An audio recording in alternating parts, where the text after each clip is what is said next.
Good morning everyone and welcome to the Environmental Services Committee meeting. I'll officially open the meeting at 10:02 a.m. and welcome everyone along. I'd like to call for, especially welcome the community board members, Charles Scarsbrook from Temuka, and I don't see McGregor there but he might appear shortly for Geraldine. I'd just like to call for apologies. I have apologies already from Sally Parker, who is doing something with TDHL this morning, and Ross Munro from the Pleasant Point Community Board. Are there any other apologies? If not, is somebody happy to move those? Thank you, Councillor Shannon, and seconded Mayor Nigel. All in favour? Carried. Thank you. I'm not aware of any matters for the public forum today, so nothing there. Are there any items of urgent business? I haven't been made aware of any. No? What about minor nature? Any items there? I haven't been made aware of any. Sorry, I had the wrong, I didn't have the edited version open. My apologies. I've got a conflict for the Environmental Health Services report. So I'll just step out of that. Yeah. Cool. That brings us on to the next topic. Thank you, Mayor Nigel. Declarations of interest. So we'll just note Mayor Bowen's conflict for the report that's in the public excluded part of the minute. Thank you. Meeting, sorry. So next we have a chairperson's report, which I have remembered about today. So I won't list all the meetings and workshops I've been to, but just the normal council meetings and workshops that is part of my role here at council. But one thing I did want to note is that since the last meeting, we've had a recent workshop with our local OTOP Water Zone Committee. So over the last year, committee members have questioned the effectiveness of the Water Zone Committees and in delivering improved freshwater outcomes, because that's what they're set up to do. So now there's a review of the zone committees has been undertaken, led by ECAN. We had a workshop here last week and ECAN officers sought feedback on what kind of local leadership is required to ensure we're delivering fit-for-purpose solutions to improving freshwater quality.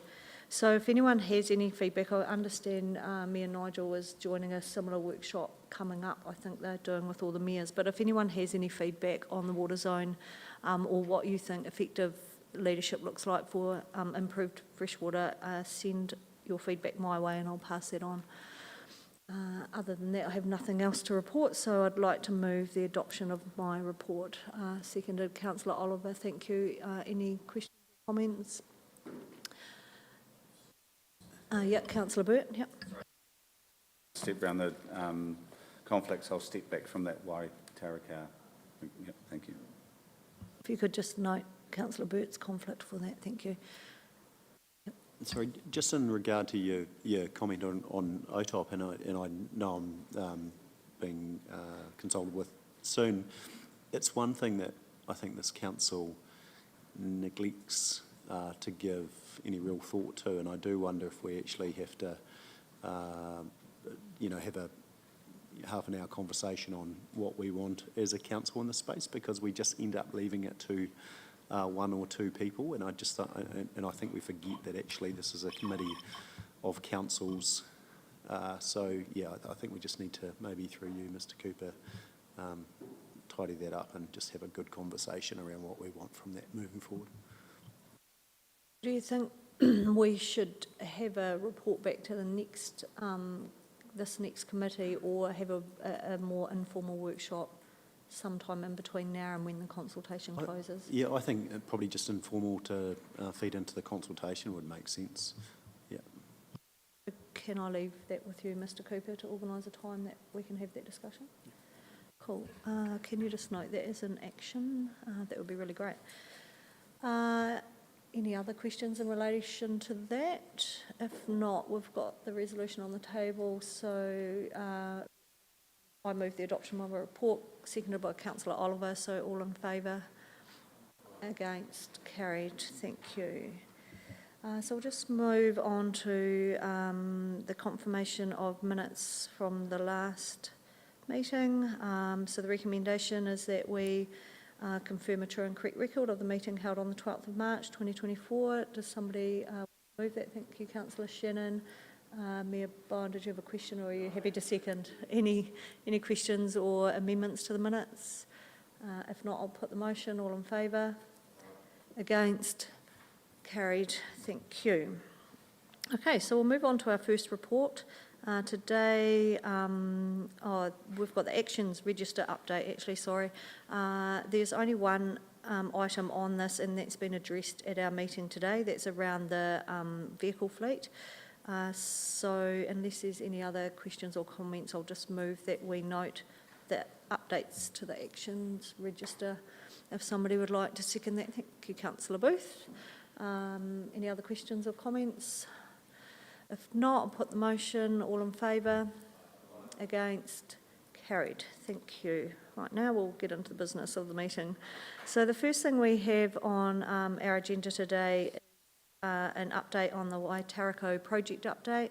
So we have from ECAN, Bridget Longley and Chris Forth, who are going to give us a presentation.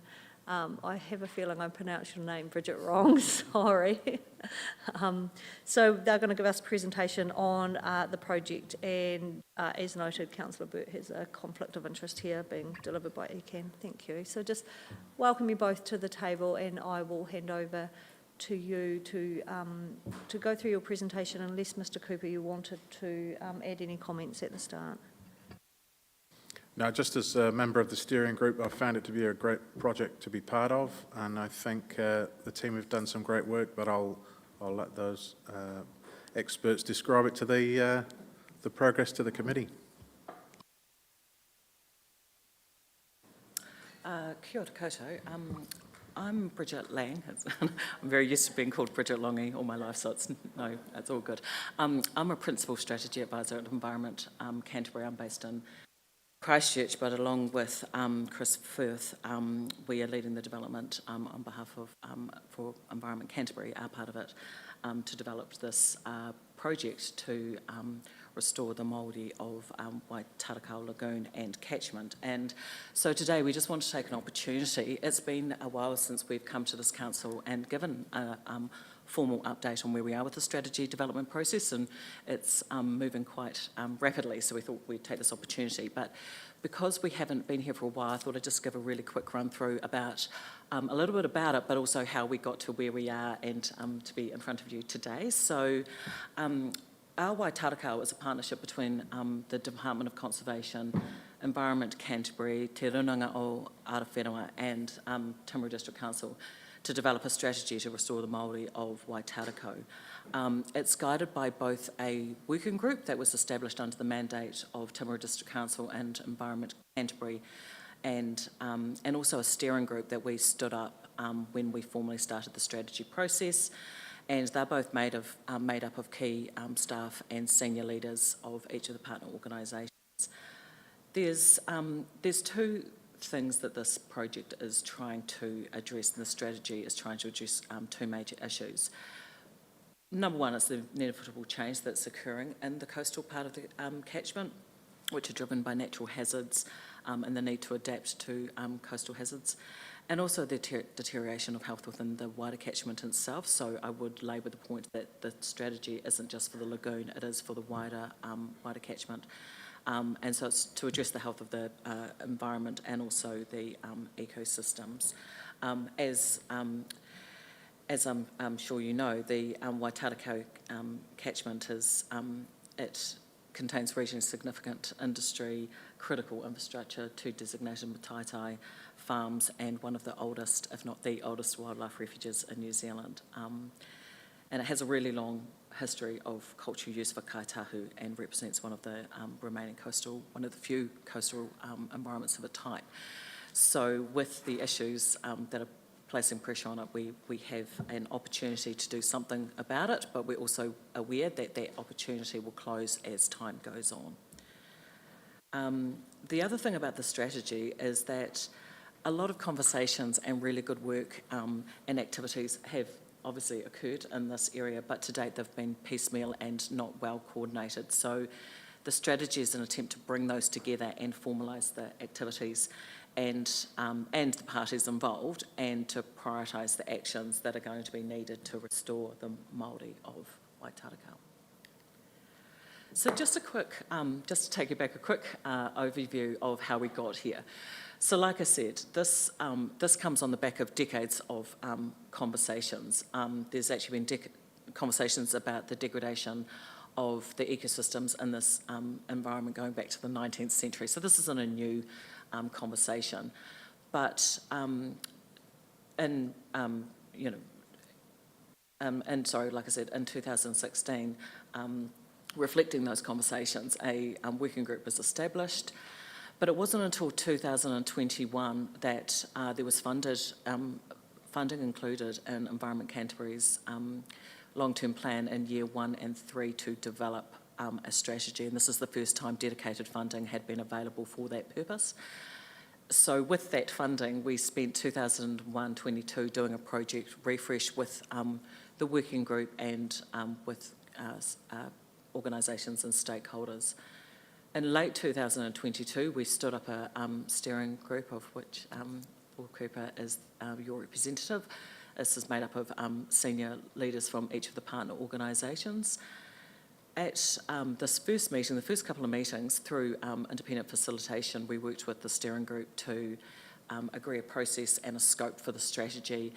And we also agreed proposed outcomes and the objectives to help achieve that vision.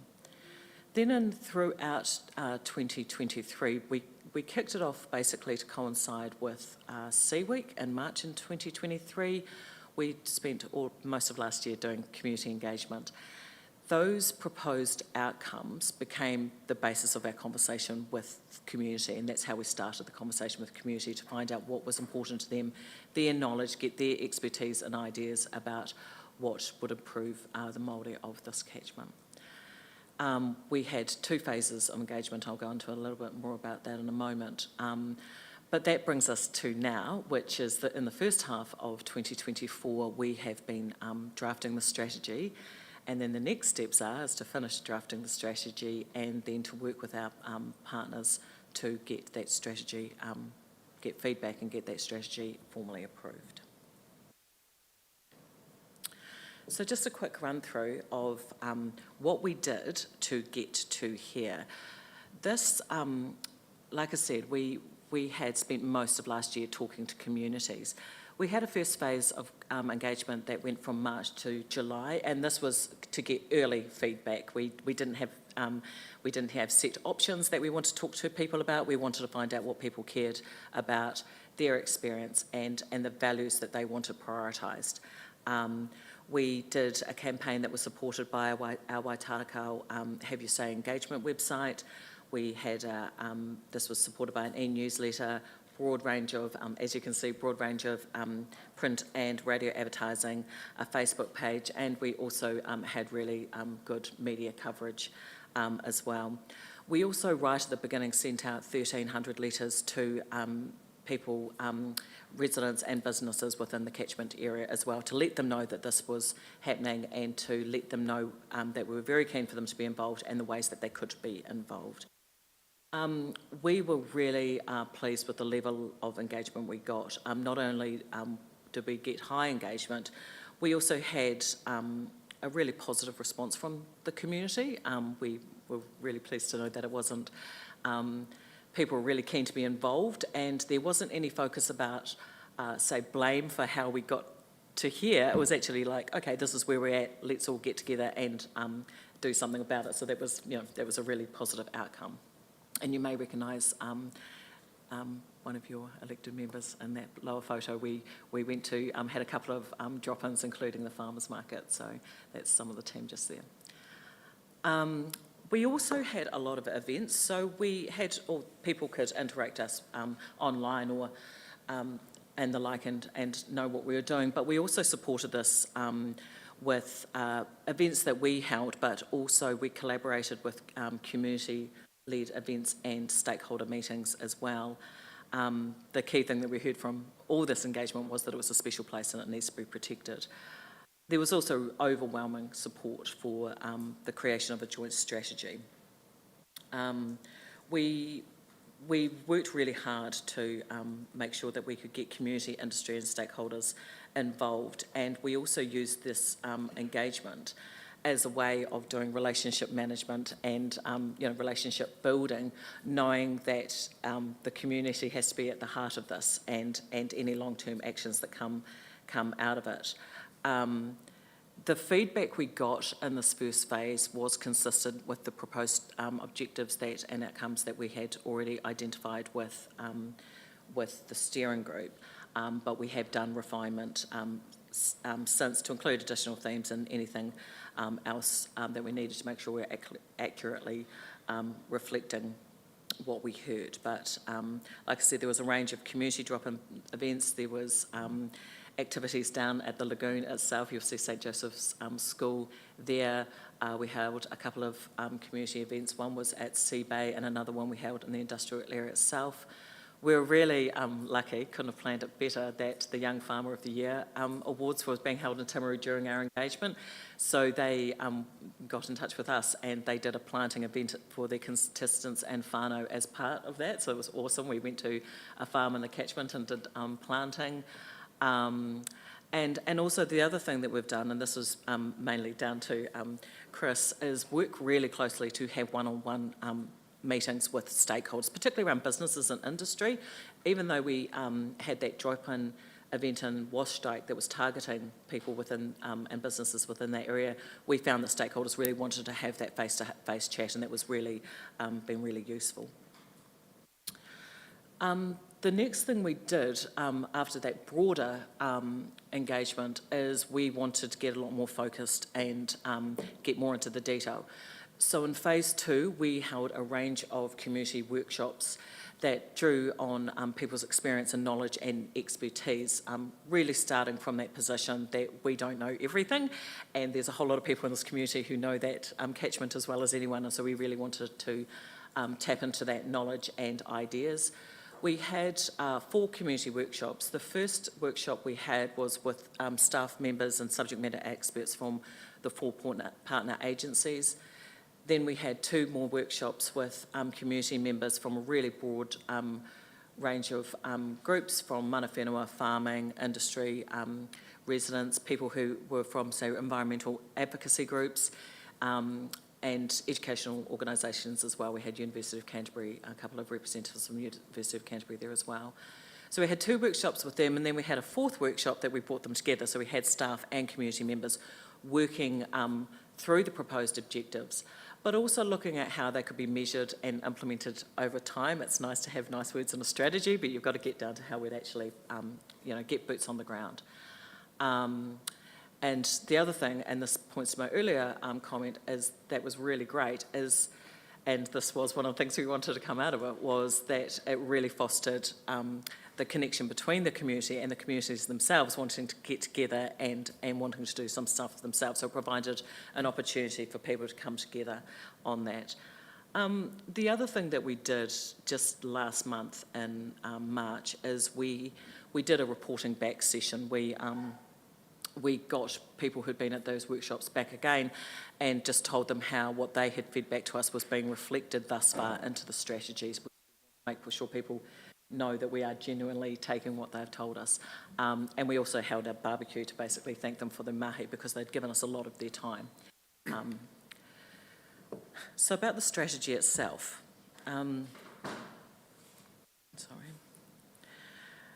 So the process for drafting the strategy, although the actual drafting of the strategy has largely been done by Chris and myself, we've worked really closely with the partnership throughout the drafting, with multiple opportunities for input. We have, at every step of the way, we have been working with the working group and the steering group, and particularly testing any of our ideas with the steering group throughout. We've also had in-person meetings.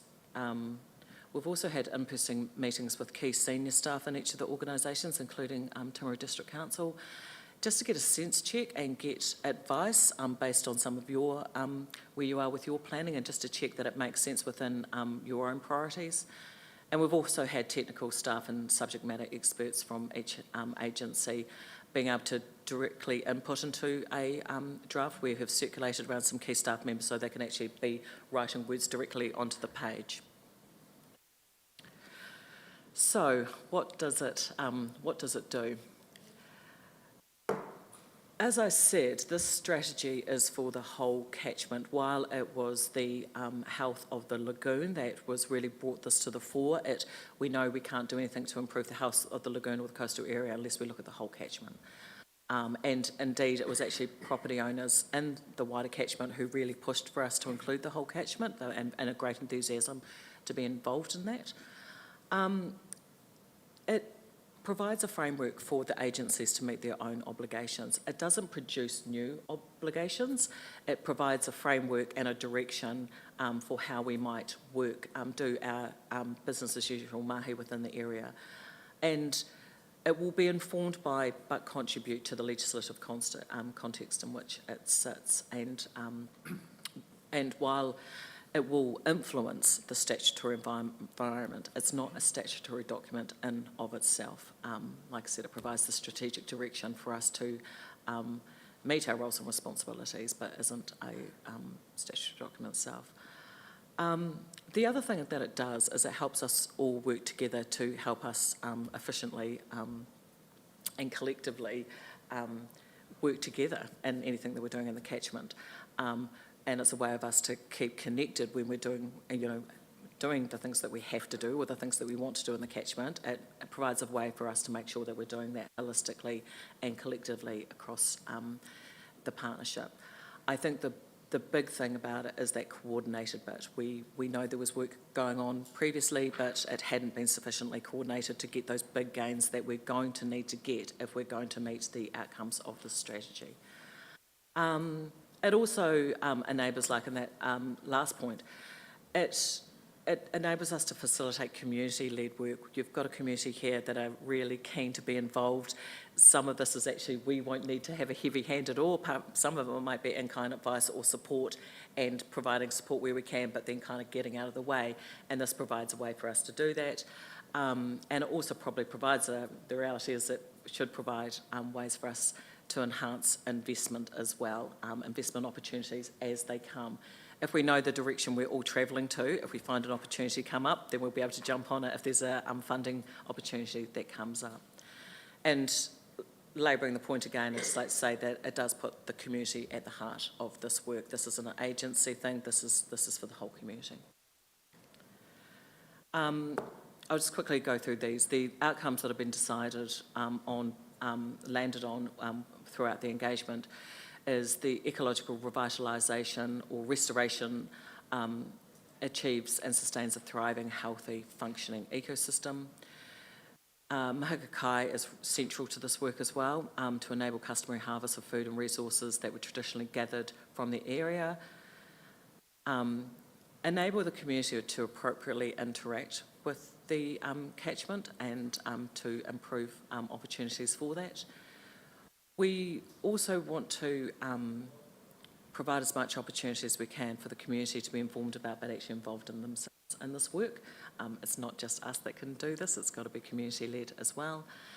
And the reality is we have to have resilience planning at the heart of this because there's a number of, as we said, natural hazards that are impacting on this area and the environmental, social and cultural and economic outcomes. I'm just going to pass to Chris, so this is probably the bit that you want to hear the most, is what does this look like for... Thank you. So we thought we'd put this slide in. This sort of incidentally is a presentation we're going to give to our own council very soon, but we added this one in for TDC specifically. There's obviously, there's a large number of objectives and goals and things that sit underneath the outcomes that Bridget just described. We hope you have an interest in most of them, but there's obviously some that pertain a little bit more to the work that the Timaru District Council does, and there'll be areas you have higher interest in, areas you don't. So just to give a few examples, I guess we thought just to put it into onto context before you actually read the strategy. So the main one, or a major one, is obviously that the coastal defences in the area are going to be adapted in the near future. There's a commitment from Environment Canterbury to work with our existing rating district and others there to do that work. So that's a pre-existing thing before the strategy, but what this strategy does is uses the community contacts and the will we've engaged with the community to help that process and help get the community consultation side of that and things to do with the consenting need and et cetera over the line. So that, but whatever the outcome of that is, it obviously has significant implications for the protection in the future for the next couple of generations of that industrial area, of the infrastructure and stuff down there. Coupled with that, we are looking, in the catchment group that exists in the inland part of the catchment are very supportive of this approach, and we're looking for ways to try and attenuate and lower peak flows coming down the catchment before they reach that lower coastal section. So that's something to be aware of, that we're looking at those opportunities, and obviously again it has implications for the long-term protection of the business and all the commerce that happens in that lower part of the catchment. The water quality outcomes we're seeking, particularly from the industrial business area, residential areas, obviously have linkages to your global stormwater management plans, global stormwater consents that you either have or need to apply for the Washdyke area, and other industry type requirements. So this again just provides another kind of supporting avenue for that business as usual work, using the goodwill that's been generated from the project to help achieve those outcomes. Other things like active transport, recreational access, education and things like that TDC will be involved with at various times. Throughout the kind of environmental restoration we'll be trying to improve and work with the people who are already improving those active transport kind of networks, walkways, access points and things like that. And just to note that the long-term sort of biodiversity outcomes, we've got a lot of quick win type stuff that we'll be approaching, going for initially, which will be existing kind of water courses, existing fenced off areas, things like that. But, you know, we will need to look for areas of land, public land, other areas to try and restore and get back into kind of more natural, healthy ecosystems. So there's obviously implications for that in terms of working with landowners and looking for pieces of land to do that kind of work where it's relevant. And if you skip me forward. And it's just worth noting we're already seeing a lot of action. We've found it actually a really pleasantly difficult balance to strike between trying to finish this document and the strategy and to keep the community, who are now really highly engaged, active and wanting to take part. We're fielding calls out of the blue. We're having people approach us. We're dealing with people on an almost daily basis, really, with something to do with this catchment. So there's a lot of high interest on wanting to do things. So what we're trying to do is just foster some activities in the catchment to keep people interested, keep them engaged, that we know won't have a major impact on the actual outcome of this. Well, that's wrong, sorry. They won't influence likely whatever comes out of the strategy. We're not taking an action that will then be undone by something we put into the strategy basically. But as long as we can do that, we are working with the community. We've had school visits down there and school engagement. We've had a couple of schools approach us without any prompting, wanting to put the project and the catchment into their curriculum and have site visits there and include it in their learning. So that's really positive. We've got some landowners approaching us already to do restoration type work. We're working with the inland catchment group there and coming up with ideas on what they could potentially work on with the funding that they already have and how we can support that.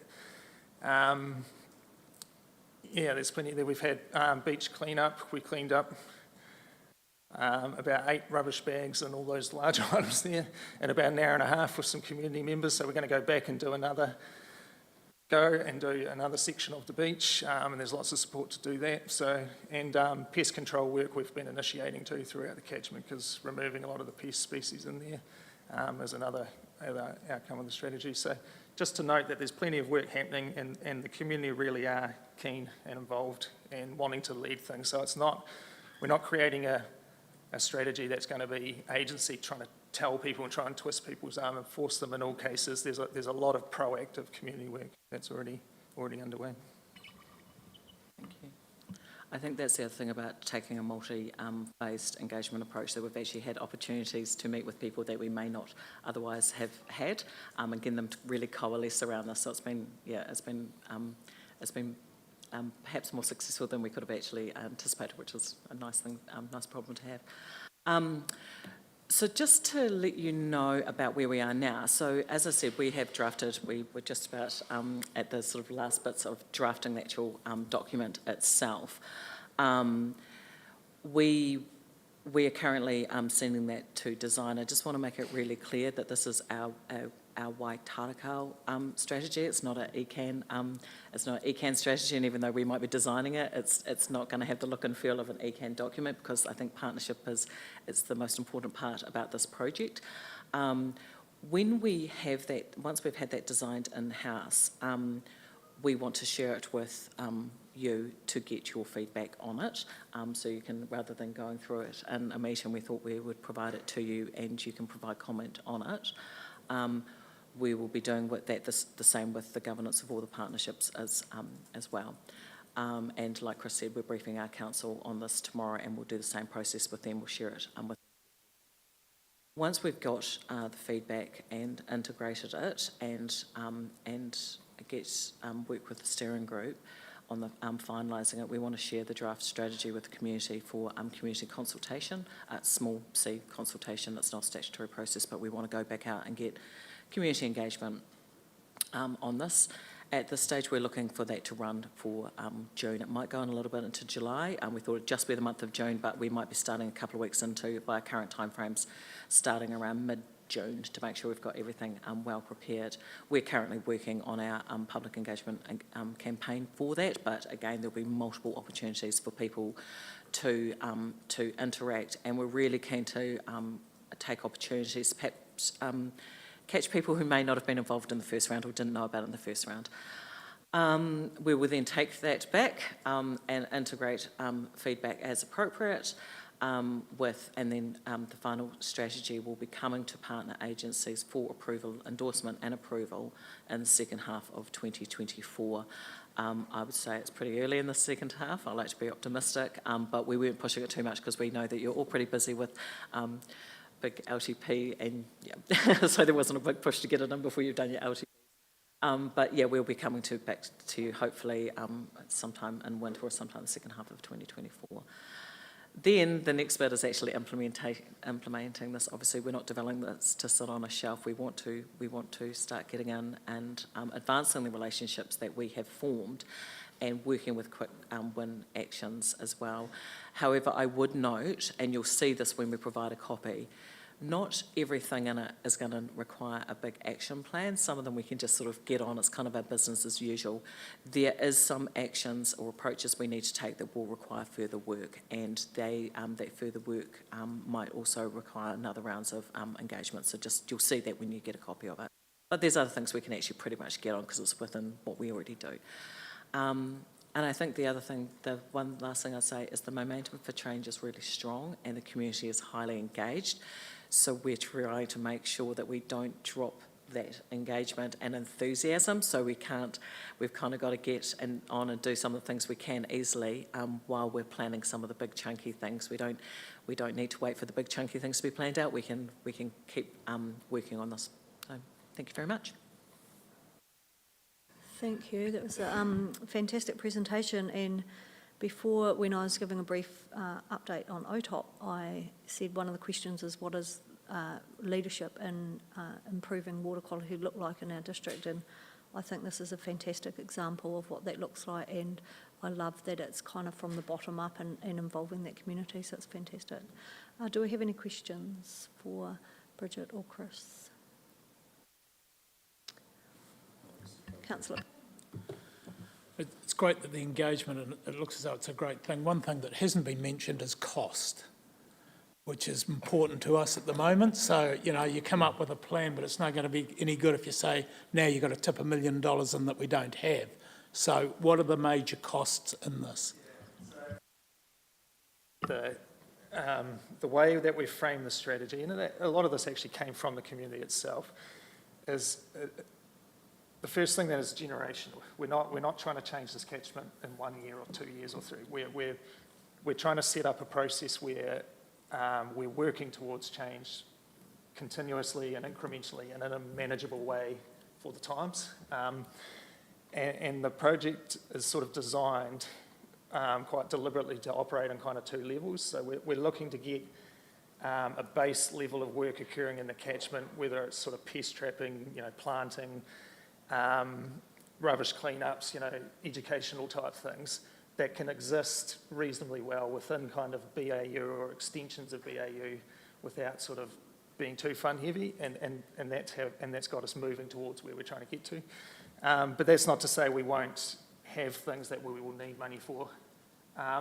But I guess the intention of the project is, as Bridget said earlier, to really work together to kind of plan what we want to prioritise and where we do think we want that expenditure, and just be ready to take funding opportunities when they come. So in this round of your LTPs, we haven't sort of sought specific money for a big ticket item, but that's not to say by the time we get to the next round of LTPs, we won't have something that we're looking for.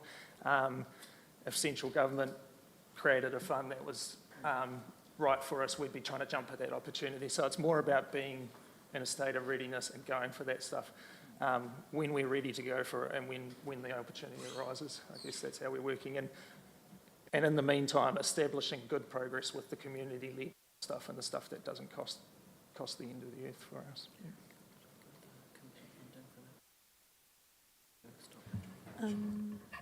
Any?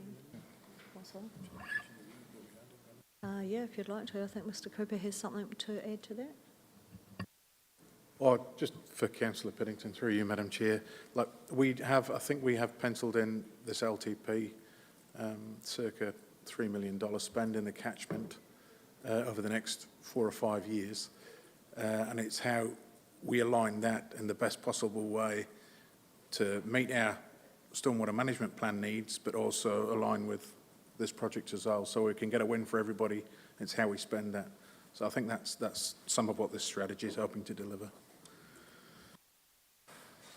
Thank you. Councillor Booth. Just obviously, it's been a designated wetland since, or whatever, since, what is it, 1907 or something. You mentioned degradation, or have you, do you have measurements and stuff in there to so you know where it's been and where it's gone, say, in the last 20-odd years? Yeah, we have. We have a whole lot of observational stuff and users telling us, but there's a lot of pointers towards the degradation. There's the erosion information that we know, and the actual reduction in physical size of the lagoon. We've done water quality monitoring for the environment. We did sort of a more extensive period of water quality monitoring for 5 years, I think, to get a really good baseline data, and now we've shrunk that back to kind of what will be the continuous ongoing monitoring. I know Runanga does their own monitoring in the lagoon catchment for water quality as well. We've done fish survey work just recently, which has given us a really good idea of what's living in there. We don't have a really good data set in terms of previous kind of fish survey work, but we have a lot of observational stuff from the people we've been engaging with, fishermen, Runanga who go down there regularly, all sorts of different sources like that. There's really avid bird watching community there, and there's people there who have been monitoring bird life for something like 40-something years, going there monthly. So we have a really good understanding of birds through time. So we do have all of these indicators via a whole bunch of methods, I guess. Yeah, and again, part of this is kind of cobbling all that information together and sort of what does it mean and what can we do to make that better, whereas before everyone was kind of gathering this stuff on their own. Yeah. What are the effects on it when you, say, have a high water or a flood event or and a big flush? What occurs? Does it sort of not wipe the whole thing out? How do you mean wipe the whole thing out, sorry? If you've got, like we have a flood and there's water, it's completely flooded out, does it not sort of affect the whole area, like go back to zero almost? In terms of the water quality and stuff? Well, it has a range of impacts, and it will definitely have a temporary impact on the life in there in two ways. Like often when the creeks and flood, species can get up inland, and then when the flood reduces, they become trapped up there, so the connectivity in the catchment isn't actually there, which is one thing. But in terms of water quality, like those big floods, they do just sort of blow through the system. They'll blow out the beach and blow out into the sea, but the receiving environment in the sea is the reef, which has got a lot of life on it as well, so the water quality that's pouring out there isn't ideal from that perspective either. Sediment in the catchment's a really significant issue, so the floods will carry sediment down and deposit it all through the catchment and bury. So the floods do have flushing kind of impacts that could be positive in some instances, but they also have negative impacts. But, you know, we've had lots of floods in that catchment, and we've had lots of times the lagoon has blown out through its beach barrier and then recovered and stuff, and we're still in the same situation we are with water quality. So whatever impact they have is you know, relatively temporary and within this scope of a kind of deteriorated environment that we have. Yeah. Any other questions? If not, I'll move the recommendation that the Environmental Services Committee receives our Waitaraka project update, and we note a draft strategy will be provided to committee members for comment, and that public engagement will be undertaken in June 2024. Do I have somebody who would like to move that? Thank you, Mayor Bowen, and a seconder. Thank you, Councillor Jackson. Any other comments or questions? If not, I'll put the motion. All in favour? And against? Thank you. And I'd just actually, like to thank you both for your presentation. That is really great. It's good to see the great work doing, and really encourage councillors when that draft strategy comes out to provide feedback on that, because that's really important. Thank you.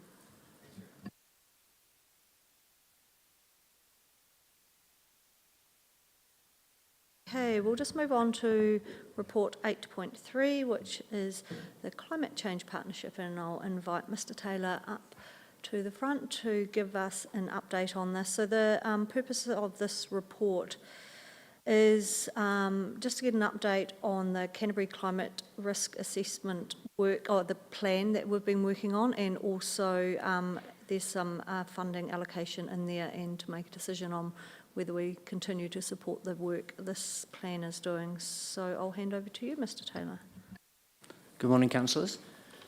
The project that I'm commenting on here is one which was instigated by the Canterbury Mayoral Forum and has involved a relatively modest level of contact with us as officers and also with elected members. So Councillor Pye has been the representative on governance, and I've been the representative of the council to contact.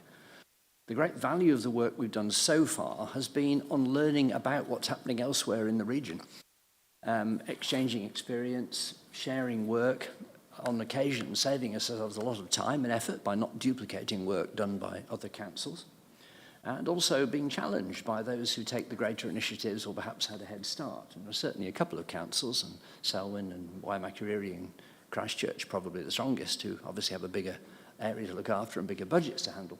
But they've done some really good work, and we're interested to look over their shoulder and see what they've done.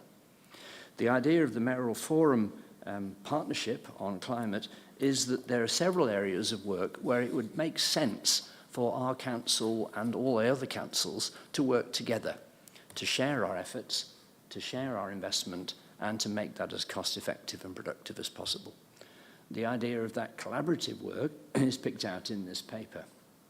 Most of the content of this, the attachment to it, has been generated by the Secretariat for this team, who are based with Environment Canterbury.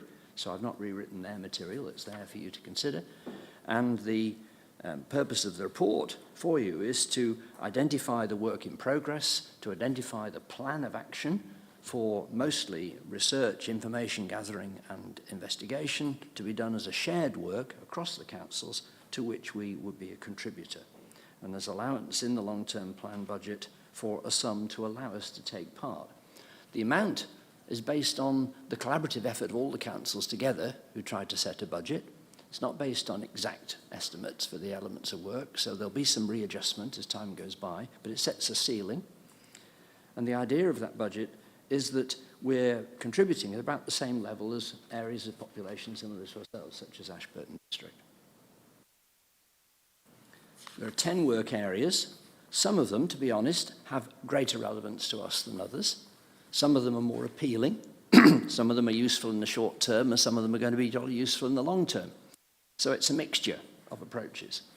And the approach that we've taken so far is to say that our intention would be to take part in it all, to extract the value from the things that are most useful to us in Timaru, and to accept that on a few other topics we may be contributing to work which is of high priority to other councils within the region. That's what you do when you do a collaborative project. There are 3 options presented to you, paragraph 8 onwards. Option 1 would be our recommendation that we proceed with this involvement and go ahead and try and get real value out of it and report back to you later in the next financial year on what we've learned from it.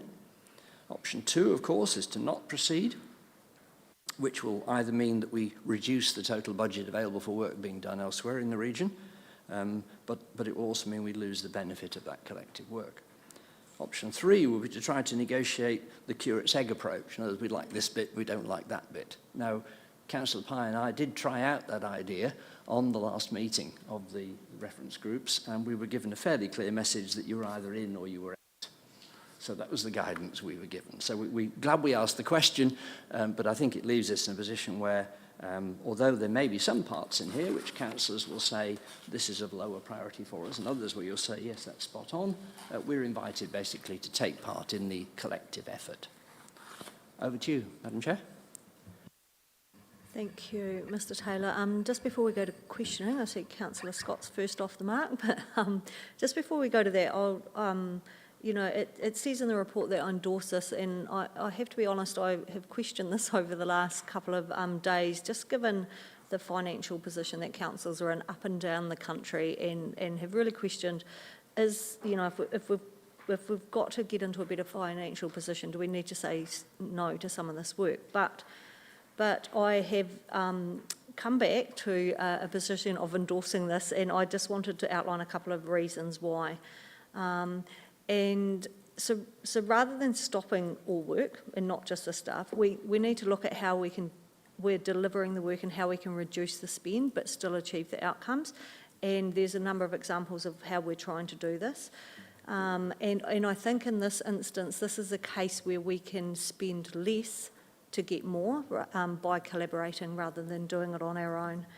And so initially this was referred to as a climate change strategy, I think, and we've changed that to a plan because it's not a strategy, that is for us to develop ourselves. And that just made it clearer in my mind that this is not a duplication of work, it's an enhancement, and it's to help us achieve our outcomes. One of the work streams identified in this is about adaptation planning, and we really, as a community, I think we need help with this because we've got some coastal communities that we need to get solutions for. So I think we'll benefit from that, and I think having a united voice will enhance our influence to central government for funding if opportunities arise. And I also think we'll have access to collective resources rather than relying on Mr Taylor alone, and it should remove the need for us to use consultants that are solely funded by us. And I think, yeah, this is going to, like I said at the start, offer a solution that will probably come at a cheaper price than trying to do it alone. So with that in mind, I'll go to Councillor Scott, who has the first question. Well, firstly, I just wanted to say that I'm supportive of continuing, so that was lucky, continuing with the program. It makes sense. I thought it was a really good read, and yeah, I 100% support that. My question is around our involvement, so I presume Reece, you'll continue to be the lead for this on behalf of Timaru District Council, so that's question 1. And I just wondered what happens now with our working group. So you originally had a working group to develop our own sort of pathway.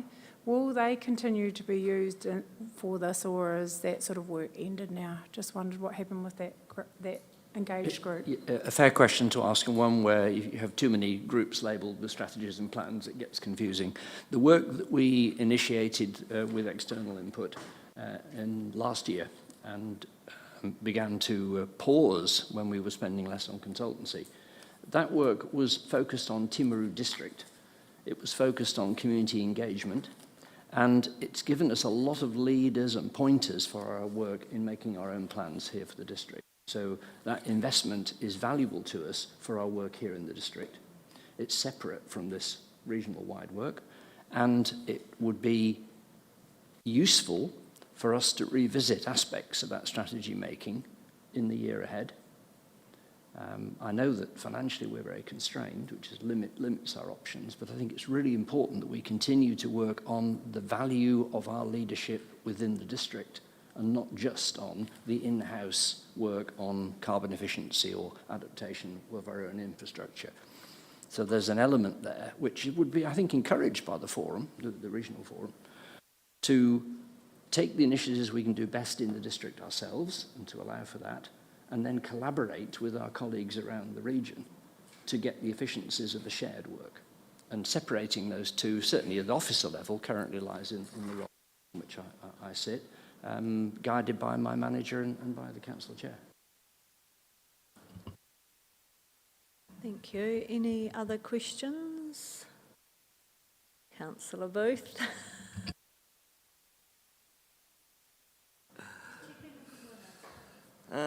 Look, haven't we not done some of this work already? I mean, we've already done our coastal inundation, which we've identified as one of the key issues. And that was probably, we had a report probably 3 years ago along these lines, which was advising us of our risks.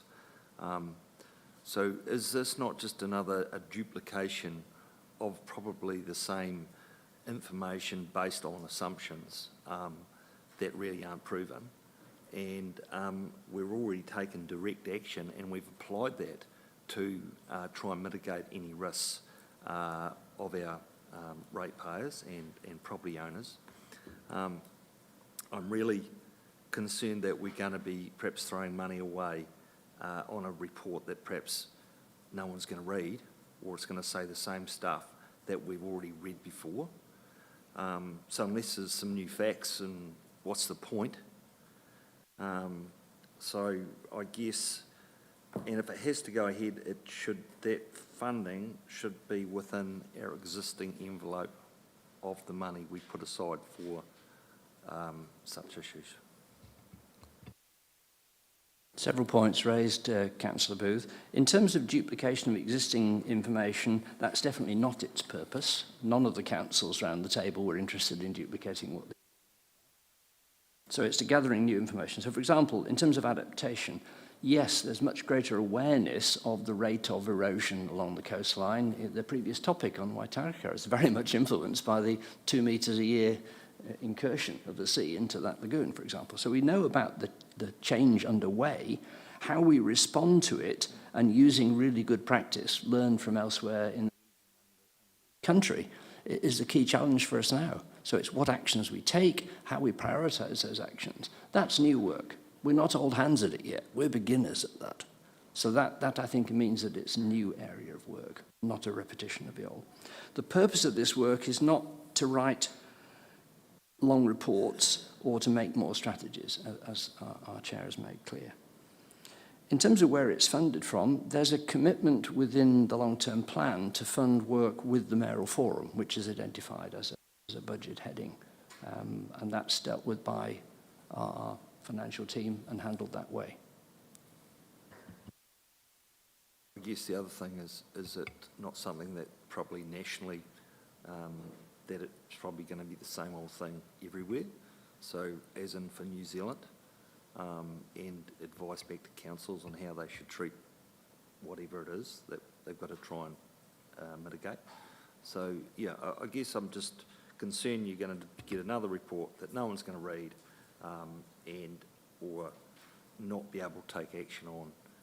I mean, we've done the basics within our means now, as in applied to our long-term plan, etc. And I guess unless it needs to be obvious what we're trying to do, and not, I guess, getting carried away. That's what I'm trying to say.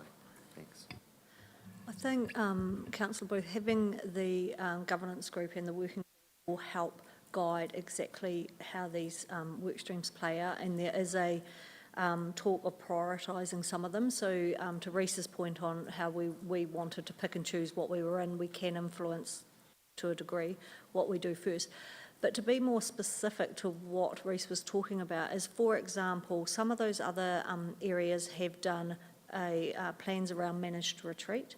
And that is something we possibly need to consider in our own region, and it's learning from how they've done it, what they did well, what they didn't do well, and how we might apply that in our own situation. So to Rhys's point, we know what's happening on the coast, it's how we deal with it.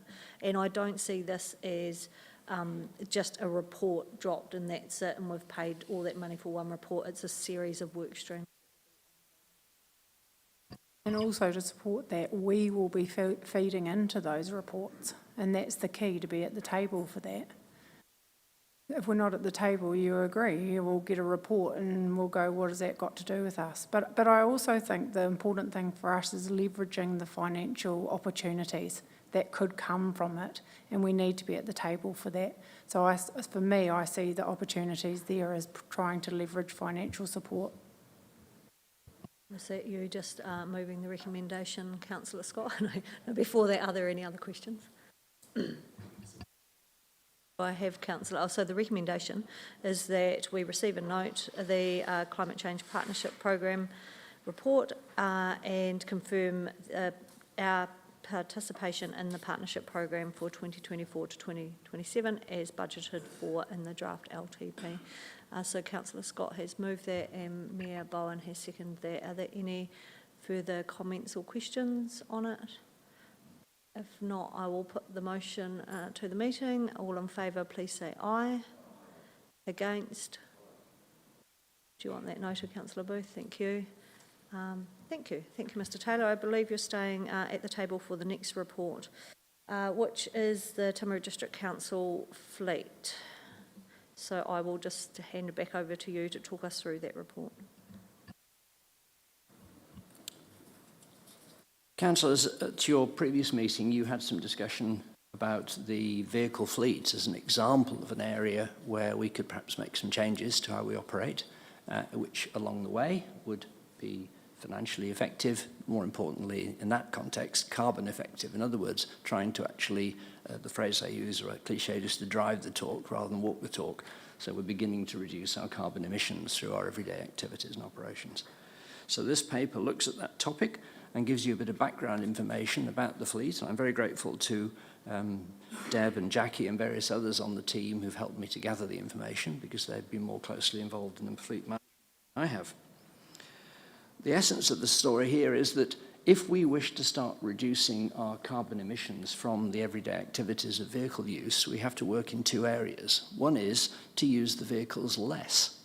Now, if we're effective in using the vehicles less but can still do our job, we don't need such a large fleet. We certainly won't use as much fuel. So that's a practical point. But that's a subtle change, and it involves all sorts of little incremental changes, some of which I've touched on in the paper. The other area is when we do have to travel, the means by which we travel. And while there are a few of my colleagues who are champing at the bit to start using e-bikes and to walk more often and to call up a My Way bus and use that for their travel, whilst we have a few who are saying that, there are still a majority who say they'd rather drive. And if they do need to drive as well as preferring to drive, we should be beginning to give them the option of much more fuel-efficient vehicles for the purpose. And you can do it in several steps. You can move in the very small step with a very small saving by having a hybrid internal combustion engine where you save about 20% of your fuel.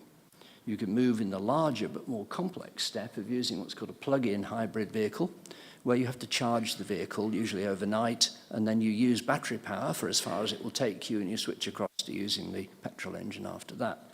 Those are fine, provided you follow the discipline of keeping them charged. If you don't keep them charged, you actually pay a penalty. because you pay road user charge and you also pay for the excise duty and the petrol you're buying, so you get penalised. So they're not really efficient if they're not regularly charged. And the third option, and the one which central government had previously been promoting, although I'm not sure what the present government is promoting, is that of using a battery electric vehicle, the BEV, as I summarise it in here. And the great advantage of those is they are as efficient as the power generation is efficient in terms of carbon footprint. So they're about 20% of their use leads to carbon emissions, because only about 20% of our power is generated from burning coal or gas, and the rest of their power is from renewable sources. So that's the really big step in reducing carbon footprint. So what I'm proposing here is that we begin the process of using battery electric vehicles, a small number to start with, and I've even suggested that we might even consider to start off using second-hand vehicles rather than new, to get us into the idea of using such vehicles, to make sure we have the charging capacity to charge them up on overnight charging at the offices, and that we also continue the process we've begun of moving towards hybrid vehicles for the remainder of the fleet, so that they are vehicles which are reliant upon petrol, but when they're operating, run more efficiently by having a small battery that helps regenerate power whenever they break, and also gives them a way of running the fuel at a more efficient level. So that's the essence of the paper. There are some recommendations in there and options. There is a preferred option indicated, item paragraph 14 onwards. I'd be interested in your thoughts on this and any comments that other officers of the council might want to make who can contribute to this topic. Thank you. Mr Taylor, Councillor Puddington, you have a question or a comment? I'll apologise, Rhys. I think we're at cross purposes there. This would be one option of many. I was more interested in the number of cars in the fleet, how often they're used, how often they're turned over, the big picture. You know, are some cars used 10 Ks a week or 100 or 1,000 Ks, to look at usage to reduce the number of vehicles in the fleet. Because I was surprised to see we've got a 60-9 split. 60 are either individuals or groups, and only 9 are pooled. So I was more interested around that, which leads me to a question. I think the council were unaware way back when we changed from leasing to buying. Do we have a fleet manager that overall looks at the fleet and has all that information you would get when you lease, you know, how many Ks a car is done type thing, or are they in each group, which would be, that's my first question. I'll probably invite a couple of colleagues to chip in on that. As I say, I'm not the fleet manager. Andrew Dixon's most likely to be able to comment on this.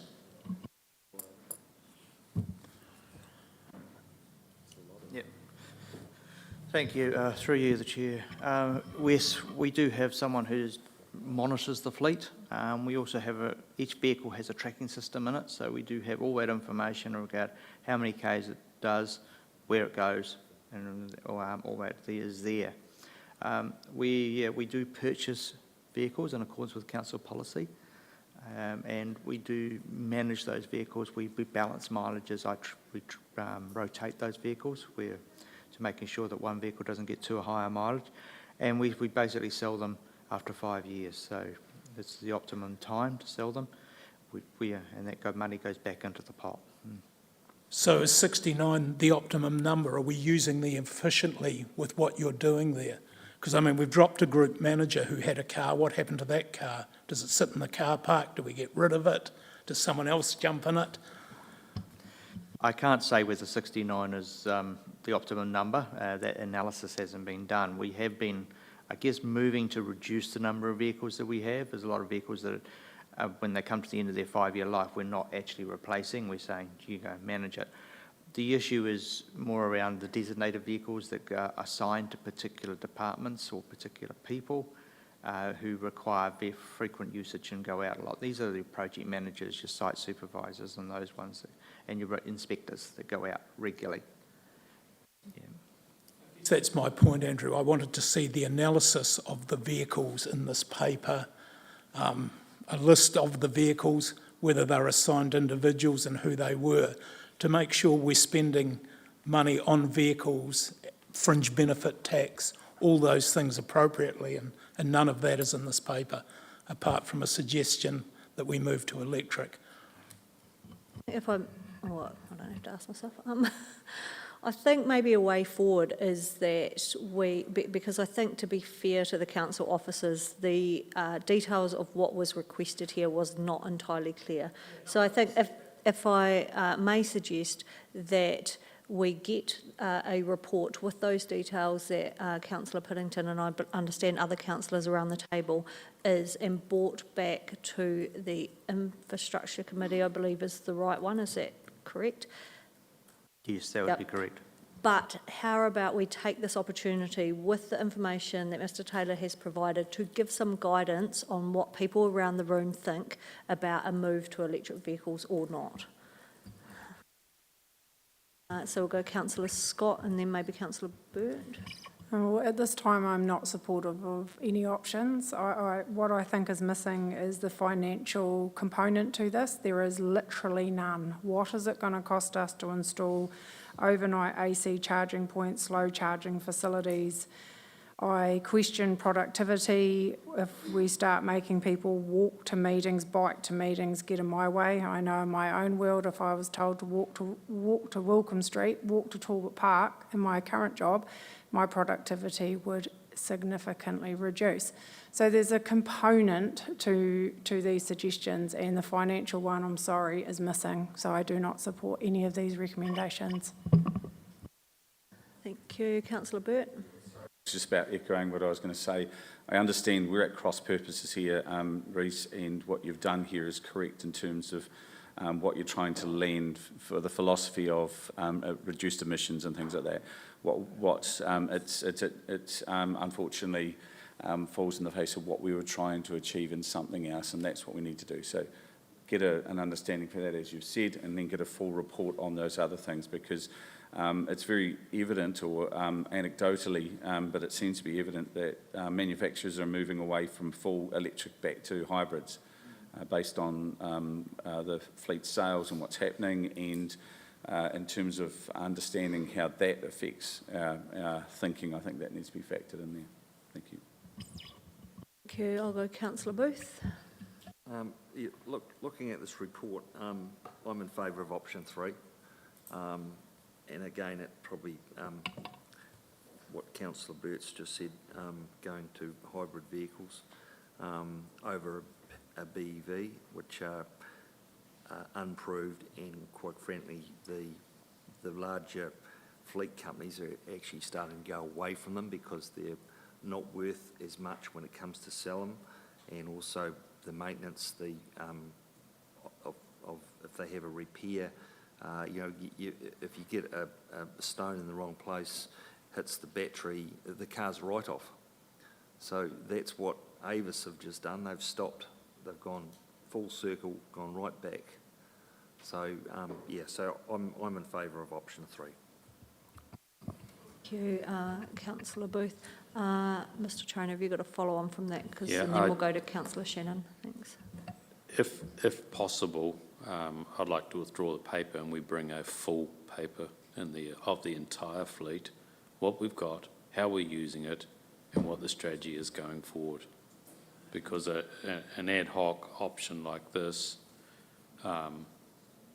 is probably the right one, but we just need the whole picture in front of you.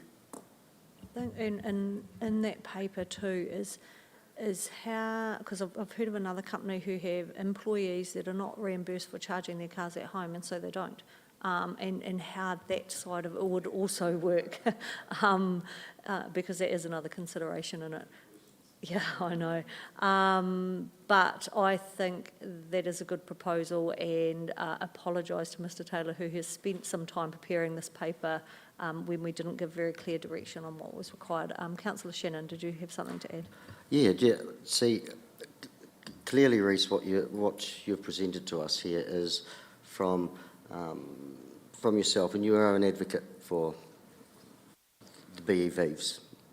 And some of your arguments here, they strike me as quite valid, but even on those, your own figures are largely estimates, and you haven't supported them with data, and that's what we're asking for all sides of the argument.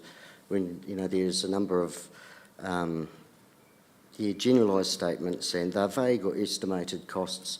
We'd need you to dig out those costs and include those in an entire paper so we could make a fully informed decision.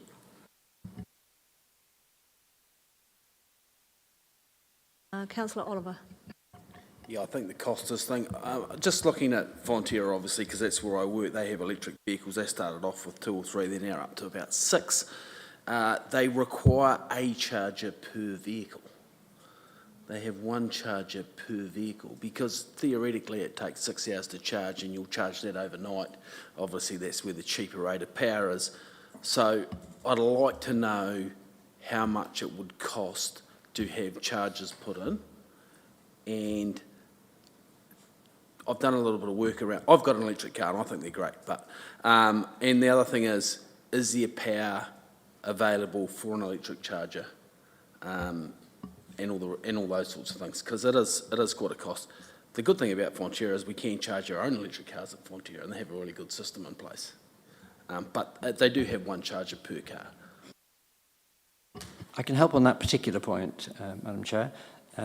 It would be necessary to have an AC, i.e. ordinary mains power supply point with a bit of weatherproofing for each vehicle that you left charging overnight, for example, pool vehicles, preferably in the same sort of security that we have here, where there's a gate across and they're locked in for the night.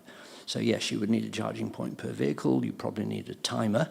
If you're going to get the cost efficiency of charging in low-cost power overnight, you'd have a timer controlling that circuit, and you would charge the vehicles. You don't need, the council does not need to install its own fast charger. And the position from Alpine Energy is that there's not sufficient power supply for us to have a fast charger on the premises at present anyway. So on the odd occasion, and it wouldn't be that frequent, that electric vehicles needed a fast charge, you'd have to use a commercial fast charger, of which there are now quite a reasonable number spread through the district.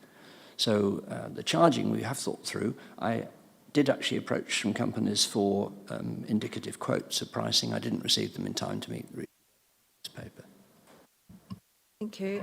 We might just go to Mayor Bowen and then wrap this up if that's okay. Yeah, just one comment, and I think the paper, Reece, is actually really good. It's what we asked of you, but we didn't ask through Madam Chair, to your point, we didn't ask the right questions.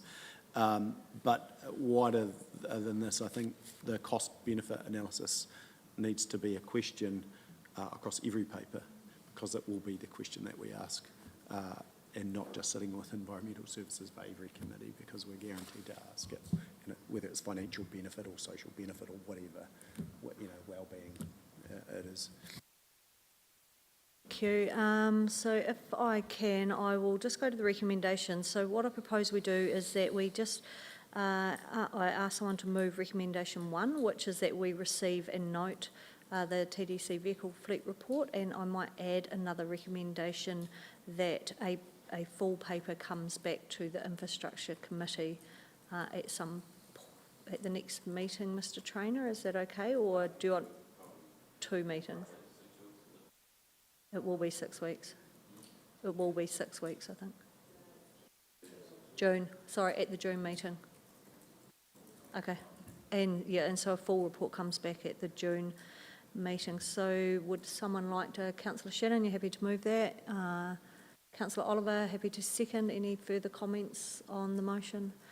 If not, I'll put it to the floor. All in favour, please say aye. Against? Carried. And I would just like to comment, Mr. Taylor, that I think your plan to reduce emissions through behaviours, can help us along the way a little bit, and perhaps we should all be like our CE who drives a very small car. Yeah, I know. Yeah, it helps with the car parking out there. Okay, so I think now we are just going to move into public excluded. So we have one report received there in the reason sensitive information. So could I have somebody move us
out of, there's no minutes, is there, from another one? Sorry, I'm lost.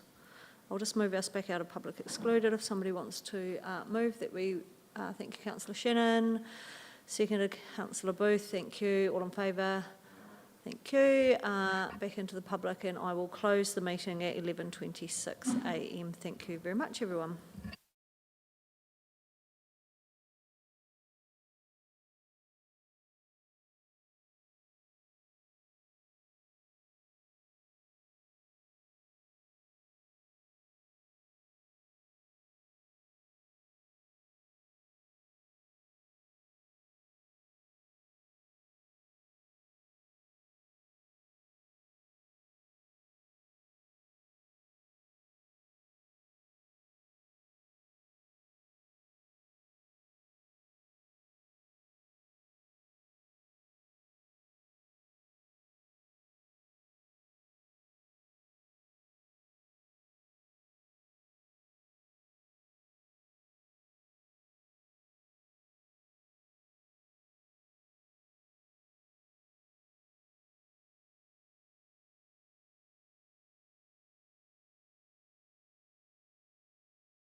The Infrastructure Committee, I'm standing in for Councillor Sally Parker today.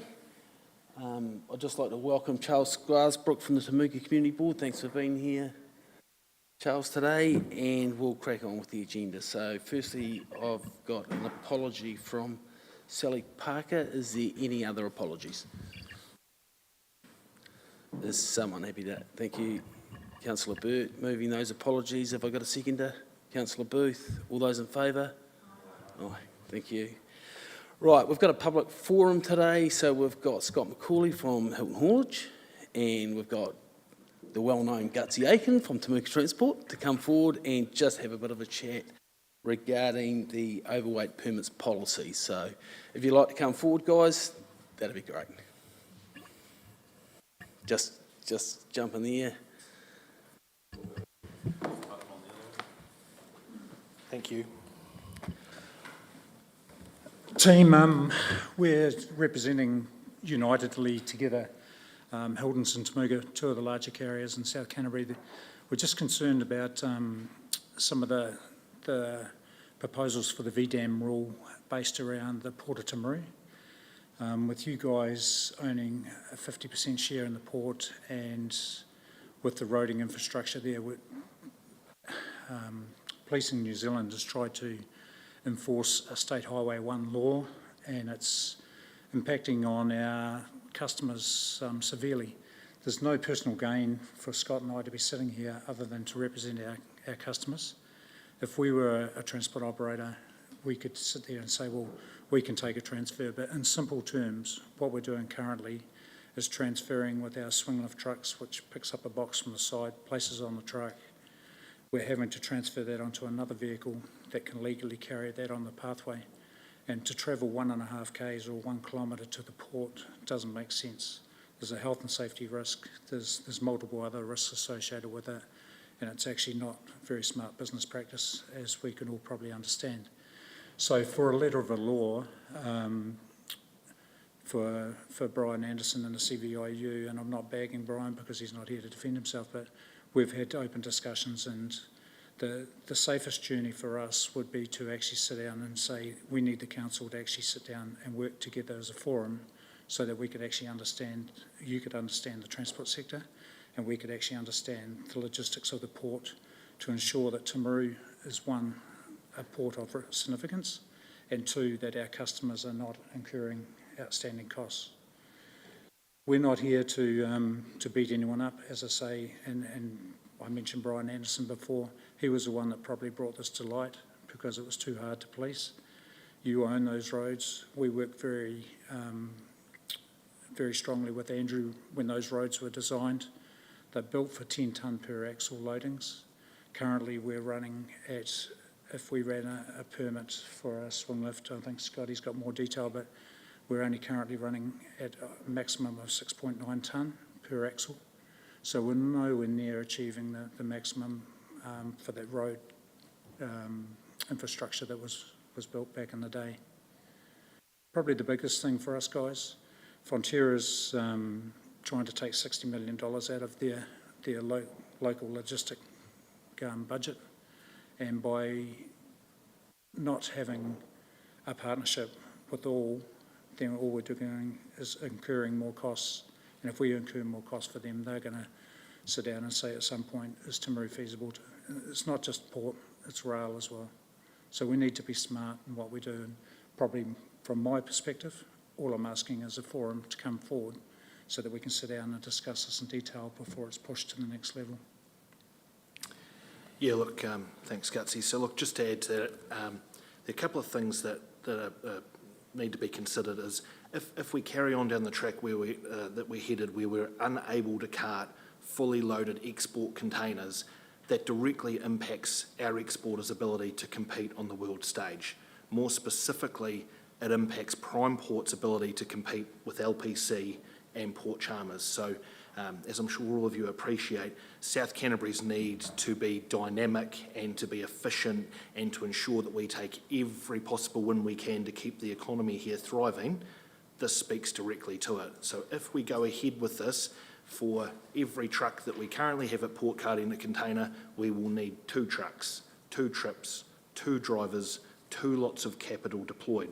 So what we've done is we've gone and had Transtech Dynamic engineers specifically design side loaders that are fit for purpose, safe, efficient, and designed to cart heavy containers on port. We've gone and invested in and built these units. They're on the road now. What we're asking is the ability to utilise them so that we can suppress the amount of cost that we apply to our exporters so that they can continue to trade in Timaru, employ staff, and provide for our community and pay rates. So as Gutsy alluded to, there's no margin difference for us if this goes ahead and the cost of carting containers down at Prime Port doubles. We'll simply pass it on to our customers and ultimately the exporters. So for us, we've got a safe, efficient solution for the South Canterbury transport industry to do this work. We're simply asking that we get an opportunity to discuss that with the relevant people so that we can put forward something that works to protect the council's roads and infrastructure whilst allowing us to be efficient inside the local economy and do the best that we can for our exporters and ultimately put as much container volume as we can through Prime Port, which again serves the wider economy. The other point I'd note is, look, Prime Port Timaru is different to Port Chalmers and Littleton Port in that we have real estate on port where we have cool stores, South Beach, where we have large exporters who are close to port and get an advantage there. So in removing our ability to transport these containers efficiently to port, effectively we remove the competitive advantage that we have by having this real estate at port, which currently our competitor ports don't have at the moment. So, there's a real risk that we could be cutting our nose off to spite our face if we were to progress in this direction. So, as Gutsy alluded to at the start, all we're asking for is I guess, to pause where we're at the moment and to have some open dialogue with council where we can find a solution that works for all parties, primarily the port, the exporters and the ratepayers. That's it in a nutshell, guys. Excellent, guys. Thank you for that. Just any questions for Gutsy or Scott? Councillor Burt. I'm sure that you've gone through all this, so what I'm trying to, quickly in my mind is what is the impediment for you? Now, obviously, overweight is to protect roads. Those who use the roads and have potential to damage it need the overweights offset those costs and all that thing. The second thing is obviously safety in terms of movement, displacement of loads and how it's all done. Is there a legislative aspect that is in place that means that the police have to either turn a blind eye or we have some influence or can have some influence to ring fence that area and have a non-enforcement waiver or something in respect to that? And do we have to collaborate at that level with the police or a government department, NZTA or whatever? Do you have that knowledge? Look.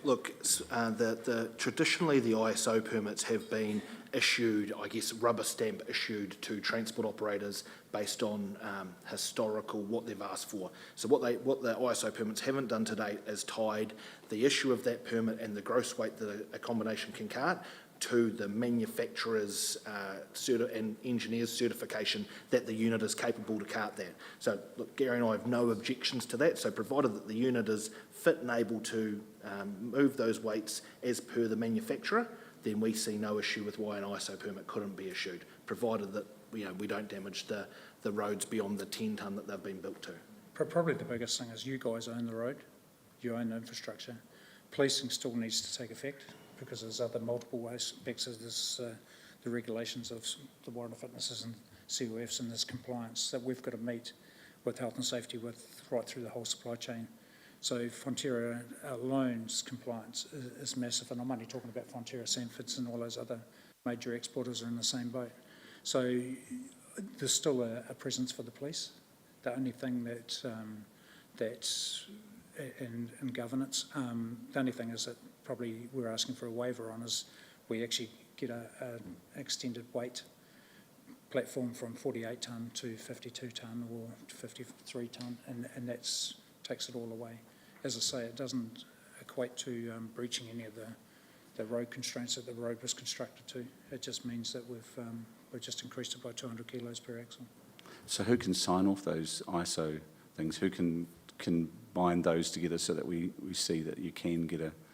Just talking to Susie, I think it's a complicated system that we've got to work our way through, and I think that's where a forum needs to come together to say what can we do alongside TDC, but do it as a joint venture together. That we've actually got the customers could even be involved to a point, and the operators and TDC as a partnership. Absolutely. There is a way, but we've just got to find that way. And of course, the obvious question, are we reinventing the wheel anywhere here in terms of what's happening around other ports? Sorry, Ben? Are we looking to reinvent the wheel here specific to this environment, or is this happening in other ports? Have they had the same situation and managed to chart their way through it?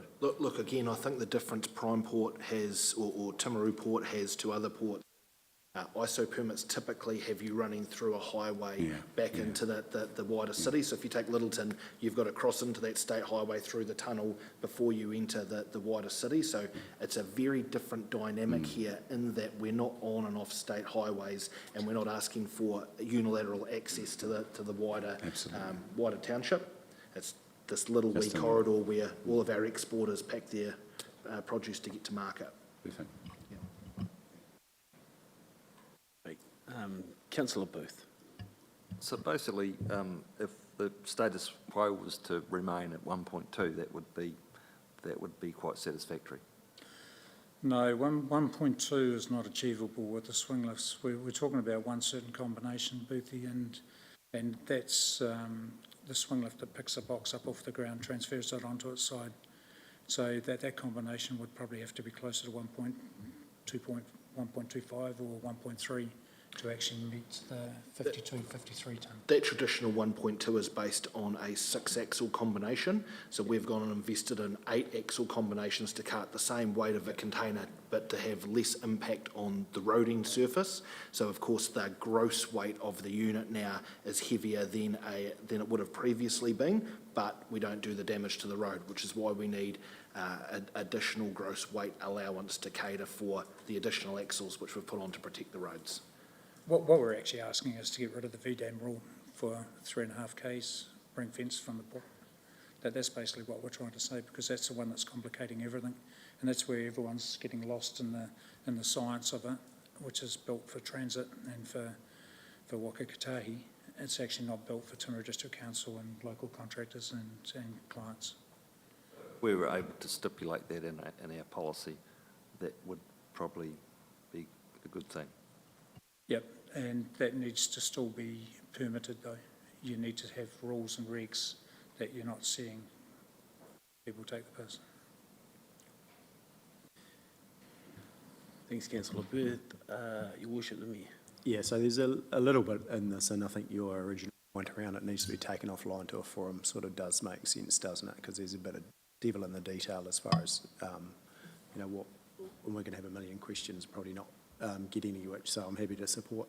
Is that in our paper we've got, the dispensation should exclude new ISO container permits. You guys wouldn't have a view on that, really? It doesn't matter new or existing, eh?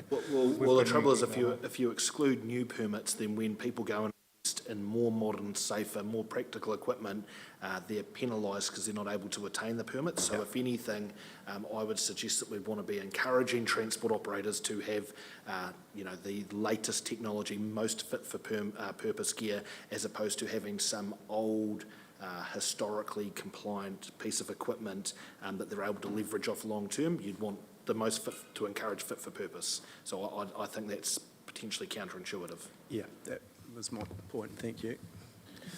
Thank you, Your Worship. Any other questions? Sorry. So just to be clear in my head, I'm Nigel, I'm the CEO here. Just to be clear, you're talking about the roading down at the port, not port to Washdyke.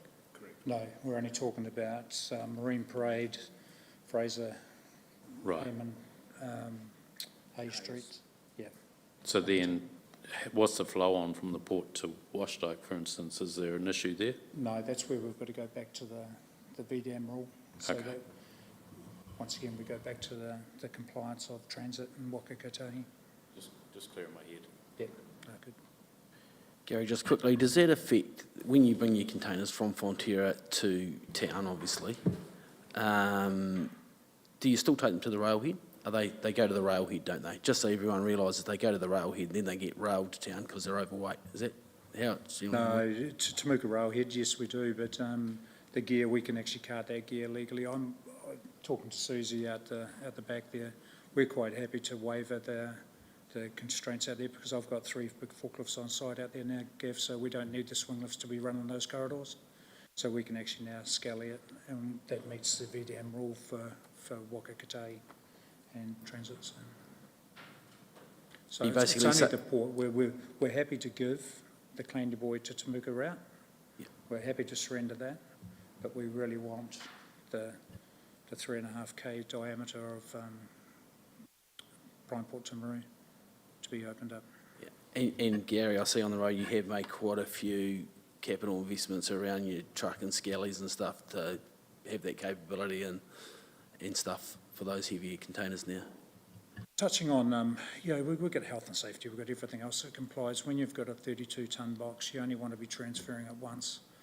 But at the moment, we're transferring it onto another vehicle. So we've got 32 tonne flying through the air, transferring onto another vehicle because we can't legally run that truck on the road. So there's multiple combinations that we need to sit down, but that's probably more detail in a forum that we can get into the nuts and bolts of that.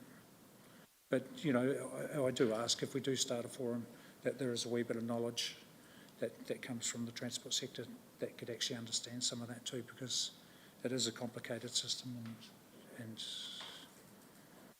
Just, is that all the questions? Is there anyone else got a question? Right, I just thought, while Gary and Scott are still here, bring up the 8.4 overweight permits policy, and I'll ask Susie to come up, and if she can just give us a bit of an explanation, and then you guys just stay there if you like, it's no problem, Susie. Thanks, Susie. Yes, thank you, and thank you so much for the feedback. It's great to hear directly from you guys, and awesome to see collaboration across the sector as well, having both big organisations and two black guys when we walk out. represented for Timaru. So obviously there's quite a bit of technical information in that report, and taking on board what the team here have said today, wondering if there is a chance to have a bit of a rethink about the resolution, particularly in the proposed resolution in regards to the change around not wanting access through, the Ewan Road, Canal Road, Farm Road, Factory Road, etc., that area, and looking at the port, whether or not adopting VDAM for the rest of the network would be appropriate, like we have managed to do it with everything other than the ISO containers, for the cranes, for example, and then look at parking this conversation, well, not parking it, but extending this conversation further in regards to the roads that service the port, and doing some more discussion, working through the process that we need to make sure that we do maintain a feasible, competitive environment for the port. I'll open it up. So what you're saying, Susie, is you're happy to park those 2 recommendations and start up and have a recommendation regarding starting a group to work with these? Yes, correct, and moving towards VDAM adoption for the rest of the network, noting that we can generally get that to comply, and then working through what the risks, do a bit of a work with the industry, and also just might challenge that some of those roads out there aren't 10-tonne design life, so do a bit more understanding what the asset life is within the port, understand what cost comes with that, because this was all about managing demand and ensuring that we can strike that balance between affordability and ensuring that we've got the freight needing to move where it needs to move to. So yes, happy to park that for now, but maybe get a delegated team to work through this issue with from council or from the infrastructure committee. Cool. Yeah, just to clarify a few points. So, the VDAM is a guideline. It's not a rule, but it is best practice at the end of the day. So that's generally what is used. And Timaru District Council has always been enabling when it comes to freight. We've recognised the importance of freight for our economic district. We're a rural economy here. So we have been very enabling in the past, and we still are. But we have come under pressure in the fact that we are authorising, or have been authorising permits well above, I guess, what the national guidelines are. So we are out on a limb here a little bit. Just to sort of understand, you know, a 1.2 is basically 20% overloaded. So a 1.3 is 30% overloaded. And that's where the concern comes in with particularly from the police. So they are interested in safety, and but they are interested in compliance with a permit. At the end of the day, they haven't got too much of an opinion regarding whether it should be 1.1, 1.2. They're more interested in, you've got a permit to carry this, and you stick to that. So it is that. But yeah, as you know, shipping, I acknowledge, is really based on volume. Mass doesn't come into shipping, but road transport, unfortunately, mass does. So it's striking that balance, and it is quite challenging. Yeah, I think, yeah, Susie summed it up. You know, maybe we do need to revisit this policy and just, you know, work through with a working group and refine it, I guess, yeah.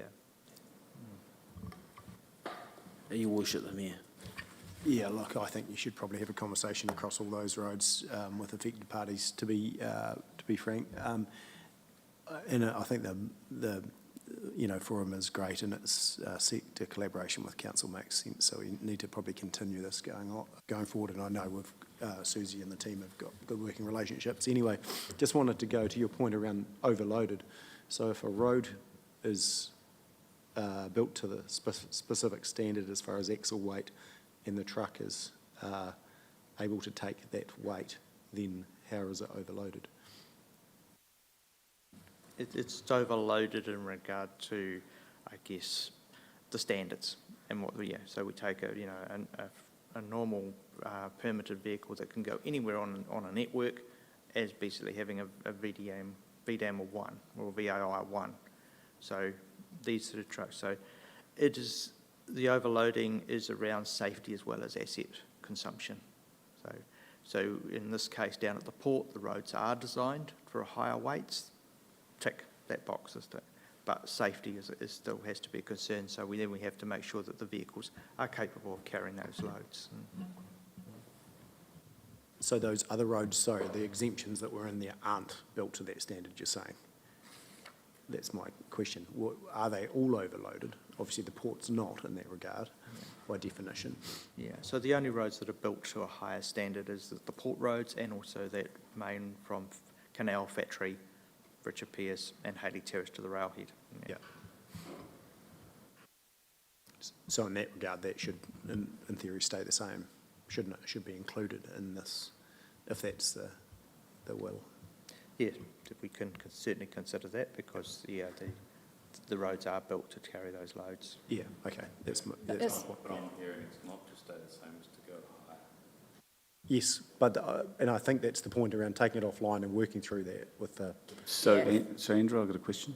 In terms of displacement, obviously, if you're adding axles in there, you know, if when the police come along and throw us, you know, an axle on a scale and what have you, obviously you're redistributing that weight. So if it's per axle, surely that weight displacement would mean that per axle it's not over.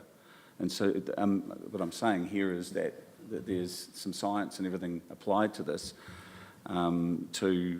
to get them across the line in terms of the infrastructure, in terms of safety and all that type of thing. So what's your views on that? Okay, yeah, the more axles a truck has, you're right, the weight is distributed.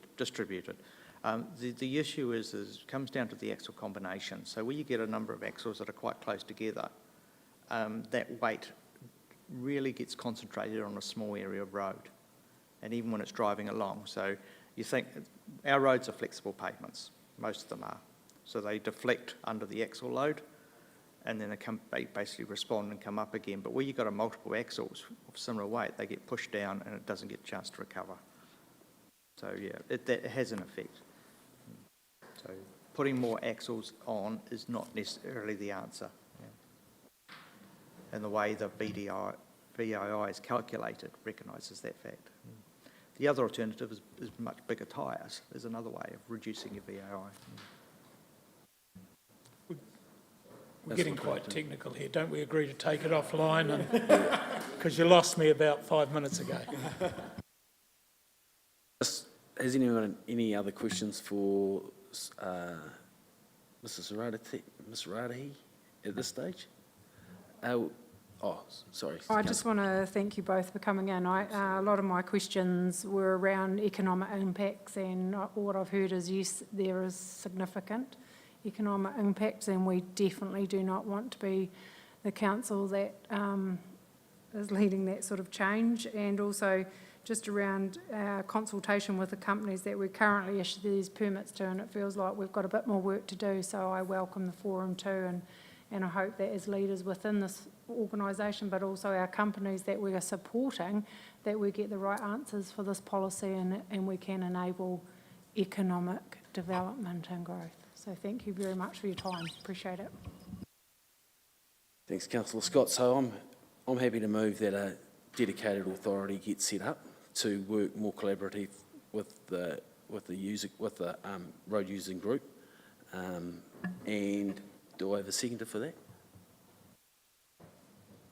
Yeah, sorry, just question who is that? So obviously we've got sector members, you want some officers, and can we just throw a link to in the mix or something as well, if that's all right? I think that's through. I'm happy to be involved and volunteer myself as an example, so I just think it'd be nice for someone from governance, yeah, just throw it together roughly, or just delegate the authority to Susie to sort it out. Yep, so members of a delegated authority say, Your Worship, the Mayor, you actually want to do that today, though? You want to sort out who's going to be part of the delegated authority? No, I'm just saying just delegate authority. It's Yeah. easy to sort it out, but include an elected member. Yeah. Yeah. Okay. Come up with a team.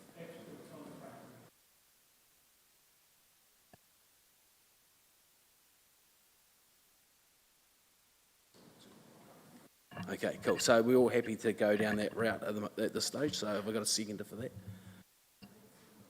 Okay. Yes. Do you want a timeframe for a report back, so we make sure that would we've... be good. Yeah. What the hell? You probably want to get through the long-term plan period, but yeah, if we have a report back maybe by the August, is there an August Infrastructure Committee meeting? Yeah. Yeah. So we'd be looking at something like... So we'd be looking at something like August. Does that work? Is that... Would that work for you guys? It works in a relationship with Susie and our team. We just get an extension until August on current practice. Yes, and yeah, we'll review the current permits and be able to give an extension to that period. We had already given the extension to this meeting, so that's absolutely fine. Yep. Okay, cool. So I'm happy to move it. I think Councillor Pye is happy to second it. And all those in favour say aye. I'd like to say thanks to you guys for coming in today. I know it wasn't going to be an easiest conversation to have, but it was great to see you come along and face and be able to talk through this. And I think what Councillor Scott, the economic impact, we need to have that front of mind going forward. So thank you for that, Councillor Scott. Thank you, team. Thank you very much. Cheers.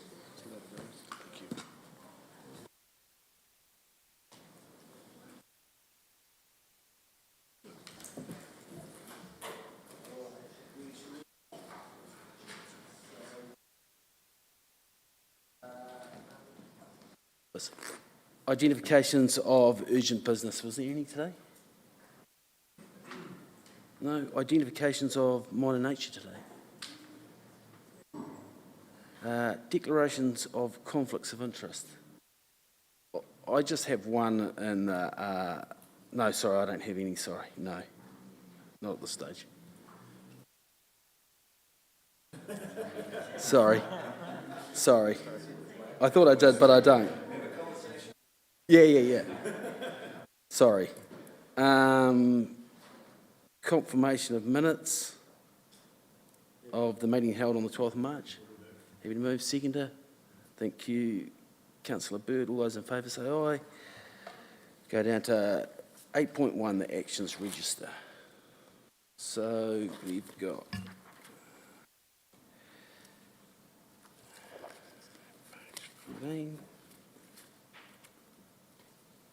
So we've got three items on the actions register, haven't we, Andrew? Sorry, guys, just getting through this here. A little bit disorganised. It's all a bit new to me. Through you, Chair, the first action item, which is update on the Peel Forest landfill, I know with the the water that that travelled down the Rangatana last week. Was there any effect on the toe of the, or foot of the landfill at all? No, pleasingly, there was no change at all. There was no damage, no scouring, so we got away with that one nicely. Any more discussion on that one? So the second one is the traffic management, which I think we're going to later in the paper. So we're all happy with that one. And the next one is the City Town Steering Group. Has anyone got any questions on that one? Sorry, I do have questions on this. I was a little bit surprised to see it just in this tiny little bit, you know, the redisbursement of the funding. So I just wondered if we could have a conversation about this, because I know it's a bit of a hot topic around our spend. So from my understanding, so we're looking 150K to complete the master plan, and I was unsure what master plan. It's sort of not quite specific. We had multiple.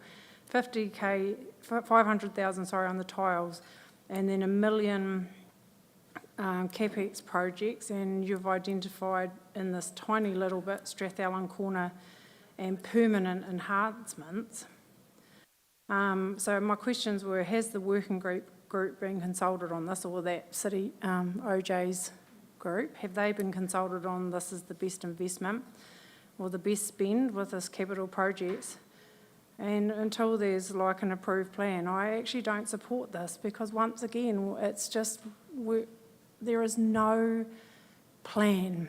And so to me, this is not well spent money if we don't know what we're doing. And I was really quite surprised to see this being lodged into the April 2024 update on financial support for a consultant that I was unsure where we were satisfied with their work, and then just approving $1 million worth of capital CapEx projects. Are these our biggest priorities? So I'd like to have a conversation on this, please. Yeah, the steering group have been involved in, you know, informed of fully where we're going with this. In particular, the completion of the master plan. We had a master plan, that's where we've been heading towards, and a lot of work has gone into. That included doing particular trials and working out, you know, what works, what doesn't work, and a lot of research from looking at other CBDs around the country. So we reached about an 80% point, and then it was put on hold. The whole project was put on hold.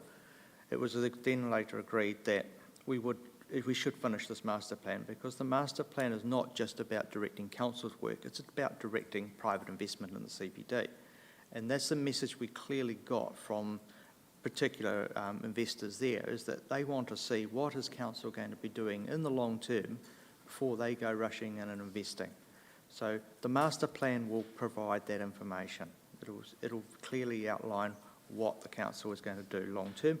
May not, as we know, there's nothing in the next 10 years, but we've got the following 10 years that come into. This is a long-term project. My concern is that I attended the last 2 meetings, and I've already put my hand up and said that I haven't been fully engaged in this process. But the last 2 meetings, that group were not satisfied with the master plan. So we're about to finish it, and the group are not engaged or connected on the current 80%. So is that a good investment to complete a master plan that they're all going to go, this was a waste of time? That is my question. I think the group will definitely be involved in the finalisation of the plan. And we need to, they need to be involved in it. They have been. There was some criticisms over certain aspects of the plan, not all of it. So they were involved in the early stages of it. They were involved in the trials, the successes. They've been involved in selecting, I guess, the minor projects that are to be scheduled and to be done. So there has been a significant amount. There was one part where, regarding the landscape and that which they felt they hadn't been fully involved on. But we will certainly correct that. Your Worship, the Mayor. Thanks. Yeah, look, I mean, the plan and finishing and taking it into Councillor Scott's points around whether people are 100% happy or not is relevant, but finishing, I think, is a benefit. So you've got, something that you can actually apply for funding of, to the point that we've got so far down. Like there is and I know we need to have a meeting with that group before it influences back to Infrastructure Committee, but that's in July 24. So there's nothing's been decided on those budgets, so it's still a work in progress. So I think your comments are all relevant, and we need to work through with that group. But it's just a staged approach, and it'll come back for infrastructure meeting to be signed off. Okay, well then on that, I would support then the 150k spend, but I do not support the $1 million that towards the toilets or any of that right now. And that currently sits within our LTP budgets, but isn't signed off until Infrastructure Committee looks at it in July. Yeah. Sorry. Councillor Piddington. I guess I'm with Councillor Scott. Council officers sometimes paint a very rosy picture about what's going on, and I've had direct conversations with Sean Stockman and others that are totally unhappy, believe they were bullied by the consultants, their feedback was totally ignored, and we wasted $1.8 million. I'm happy for it to get it completed, as long as it actually reflects those people's views as well, not just the consultants. And my question is, does that include the master plan for Caroline Bay that seems to have disappeared off the horizon? And if that plan is going to be completed, they also need to talk to the likes of the Timaru Yacht and Powerboat Club, who, while not on the bay, if you stand on the bay, you can clearly see they're involved in recreation and other things. And to my knowledge, at this stage, they haven't. So I think we need some input from councillors as well as the community before we race off with these consultants again. Yeah, actually, raise a good point around that the Caroline Bay one. I think it will be certainly of interest to everyone. So I think that would be a benefit if it can come back through a council workshop in some shape or form, just so everyone's about understanding who and who hasn't. Because I think with the skill sets also sitting around the table and our knowledge of Caroline Bay, from trying to get under the bridge at the lighthouse when we're all 3 or 4 years old or whatever. I wouldn't have fitted under when I was 3 or 4. Would have had to be 2 to be fair. But I think we're all pretty invested, but we've got some knowledge over the last X amount of decades that we can probably bring. So it's important that we're part of the. I can confirm that the master plan includes Caroline Bay, and it is part of it. It is included in the 150,000. That's cool, but my point is, Andrew, before it's completed, we need to see it as a group, get some feedback around it before we get completed and it's not what we want. Just through you, Mr Chair, I would expect the consultants to come and workshop with us, because while we could get a draft and have opinions on it, the consultant needs to hear those opinions, because otherwise they could, if they don't hear them, they could go away and carry on doing what they're doing. So it's important that we actually schedule that into part of the process to get it completed. And my expectation is whatever they come up with will come out in draft anyway for council to adopt, and particularly the group you're talking about. So there is opportunity for feedback and timing in it, but we'll reset the process, make sure the consultants are actually working with us and that community, and the product that they produce at the end of the day, we own, that we actually can see ourselves in it. So that would be my challenge for the consultants. So I'm happy to talk with Andrew and Andrew and I are happy to talk with those consultants, make sure it's set properly. Thank you, Mr Trainer, for that advice. The actual recommend. Oh, sorry. Is there any action plans? Just a quick update on City Town. The Strathallan Corner project for the toilets, can we get an update of what's actually happening there? There's some pictures online and bounced around. Yeah, I was under the assumption that was actually underway and funding had been approved for accessible toilets and the upgrade for Strathallan Corner. And I guess just commenting back onto the city town, the master plan, I mean, the people came to us with a 15-minute city concept, which I think that's what Sean Stockman's been talking about is an absolute disaster for a rural town such as us. And we developed a master plan around that, which was just crazy.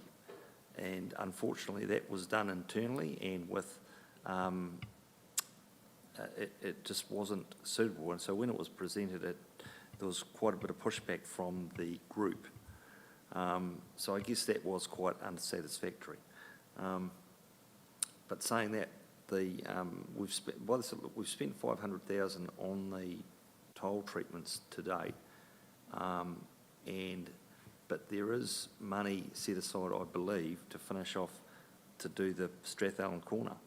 So, and I understood that was actually being drawn up and was underway. Just to clarify, there is funding being put aside for the renewal of the public toilets down on Strathallan Corner, and then any other works that might go on is part of that $1 million, effectively separate budget. So that would, have to be approved by the committee before embarking on that. So that was the 600K. So 300K was us and 300K was funding from Waka Kotahi. And so that is just for the toilet, not for the redevelopment of the corner. Yeah, it's tourism fund, not Waka Tourism, Kotahi. sorry. Yeah. Oh, MB or something like that, isn't it? Yes. Sorry, yes, through the chair, councillors. So the project has been passed to myself and Andrew Ferry and my team, and we're just working with Nigel Howarth tomorrow to just go over the RFP process and the pictures that you saw. First of all, to make sure that they comply with the scope and the RFP, and if they don't, then a conversation with those that did, and just to have a look, refresh, and make sure, working with the plan, where the toilets need to be, because it would appear that possibly the designs have been a replication of the current site, and my understanding from Andrew and others in the team had been working to move the toilets to a slightly different location to allow the square. So I just want to go back, double check we've got all those ducks in a row again to come forward before we actually launch. So doing that quite quickly, expediently, because there is a timeline on those funds that have come from the tourism. So I will be able to report back very shortly, but I just need to do that exercise tomorrow. Yeah. I guess my concern within that, Nicole, I became a toilet expert over the weekend. Lucky you. I went to the two companies that were recommended, and, you know, their basic toilet, they set one up in Waimate at $450 without demolition or anything. Our budget's $600, so I don't want a glorious plan coming back for Strathallan Corner that's going to cost us $1 million. And in that, why both of those companies that are recommended to use do their own design and build and land, because they're experts in it. To save money, why didn't we just go to one or both of those companies? So that's why I'm reviewing this RFP process tomorrow. Normally we would manage the toilet process, but because we look after all of them, but this was handed over into the city town, so we weren't involved at that point. So we just said, when you're finished, hand them back. So they've come to us now just with what's happening with City Town, so I'm just reviewing that. Completely agree that we wouldn't want to see the Taj Mahal that's going to cost us a fortune in OPEX down the track. So reviewing and making sure that what we're getting is the fit for purpose, but without spending a fortune. So definitely re-looking at that for you. Yeah. If I could just add to that the project budget was put into the brief, so they are fully aware of that. That is the money that we've got. The second point is that those companies that you're talking about were also invited to tender, but they chose not to. So, Andrew, you're saying that those three designs are $600,000. there's less toilets that will be planned to go back in there. It's a much smaller scale, and we did work on the costings, and Tourism New Zealand also reviews those costings and said that they were realistic. In fact, they thought they were a little on the high side. Just through you, Mr. Chair. So we've done some work on this. The original scope was the toilets would be placed further back, so they weren't the centrepiece of that square. So they were a little bit more, not as they were visible, but not the centrepiece. And then that allowed for that square to be used differently and to create more space for the square itself. So we're going back to work out Nicole's going back to work out, was that scope clear in the RFP? If it was, then why have we got something that looks slightly differently? Just one follow-up question. Someone said we're going to get less toilets. How many toilets are we actually getting for our buck? So at this stage, you've got 4 toilets on either side in the male and female. It's my understanding there'll be 3, if not 4. So again, I'm having a look at have they followed the RFP? And the question is, and I'm just confirming, we are creating a square there. Is that where everybody's understanding is, that we move the toilets? It certainly is cheaper to leave them where they are and redo what's there, but I just want to follow what we've actually got on the table. And if we're moving them, then you possibly will have less toilets, being very clear. Yeah. Oh, Your Worship. Sorry, one more question. I mean, most public toilets which are new now are unisex, aren't they? So it sort of seems odd that we don't apply that. They are part of the sort of state highway and the public toilets that you put out nationally to be available for public to pull off the roads. We will have to look at some unisex, but we still have to possibly look at a parent-type toilet there as well, and accessible. There'll be a little mix of all of those, yeah. Thank you, Nicole. Is there any other questions? Oh, sorry, Stu. Councillor. To be honest, I'm not sure why we're trying to move them from where the plumbing is and where they're directly accessible. If I want to go to the loo and I pull up, I don't want to dance my way through a square. If you look at Ashburton, you just pull up, they're there. Waimate, they're just there on the road. Oamaru, they're just there. So I hope we're not creating a monster.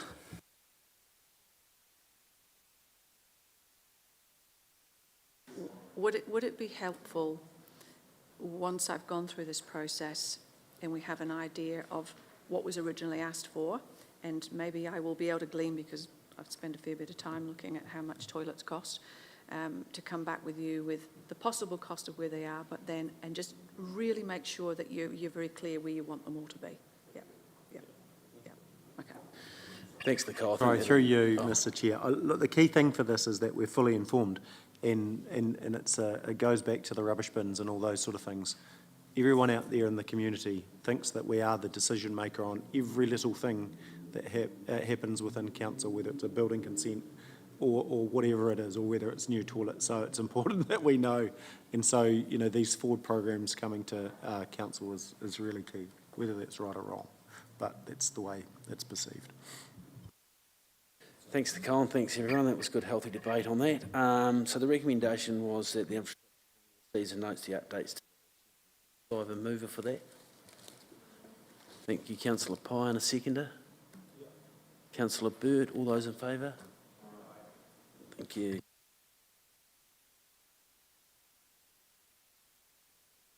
We'll move to the next part of the paper, which is the waste management update, and we've got Grant Hamill. Welcome you up here, Grant, to talk to us through that paper. Thank you. Thank you, Mr. Chair. As presented in the paper, just a couple of major points, I suppose, is that the contract with Enviro NZ is a 15 plus 5 year, and it commenced in 2020. So it's fair to say we're still bedding down some of it in respect that it's quite a long contract, and trying to work out each through it which responsibilities lie, and there's certainly been some discussions and debate over that. One of the main things that it does work towards is the organics facility, which has just recently been tendered, and it's a shared agreement, so that it's being built on site, and hopefully will be ready by July. Consent's been issued, But the intention is that over the time with the costs that are incurred, we actually, TDC will actually then own that at the end of the conclusion of the contract. Now, whether the 5+5 carries on, but TDC will own that. We own the majority of the buildings down at Redruth, except the MRF as such, which is primarily the part of the the Enviro Waste.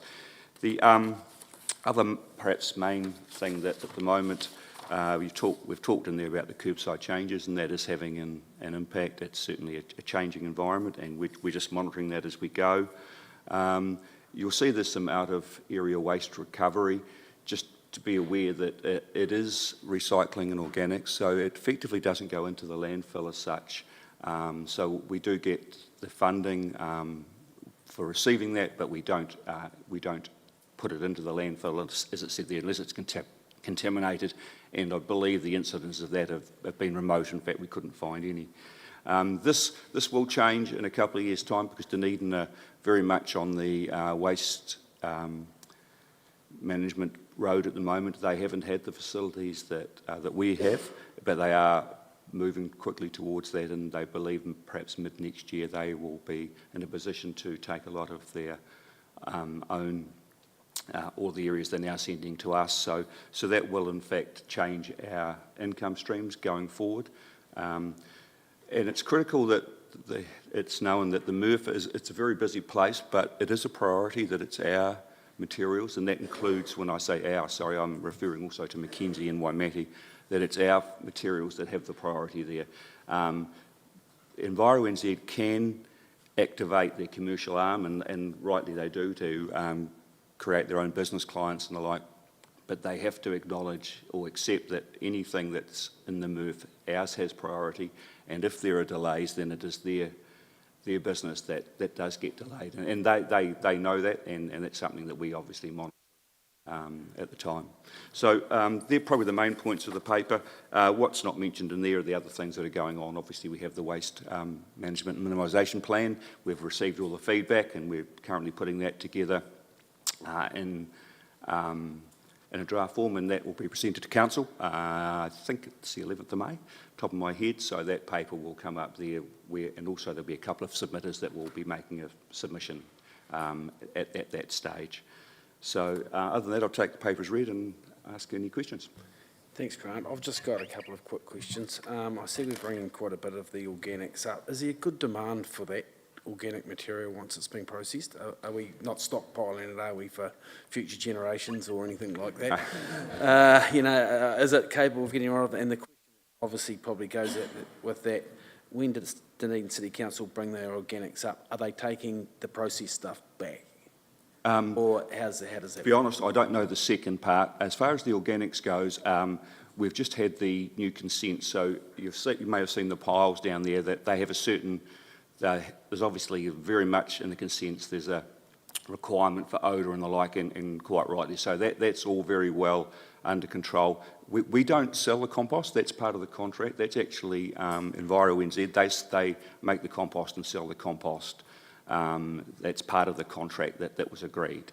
I don't know whether they take it back. I don't believe so, but I can find that out, but I'm afraid I don't know that off the top of my head. Yeah, I don't believe they do. Andrew may know. I understand that EnviroNZ have actually got some really good markets for compost material, and they seem to have no problem in, I guess, using the material. Yeah. Councillor Burt. Thanks, Grant. So in there you mentioned about the carbon credit. So we had some discussion, some time ago around the flare and the methane gas burn-off.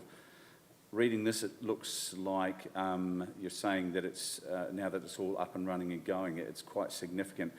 First question is around the methane. Is that the only thing that triggers the requirement for carbon credits? I thought there were other things, because it would seem to suggest that that the total of units required is linked to the production of methane.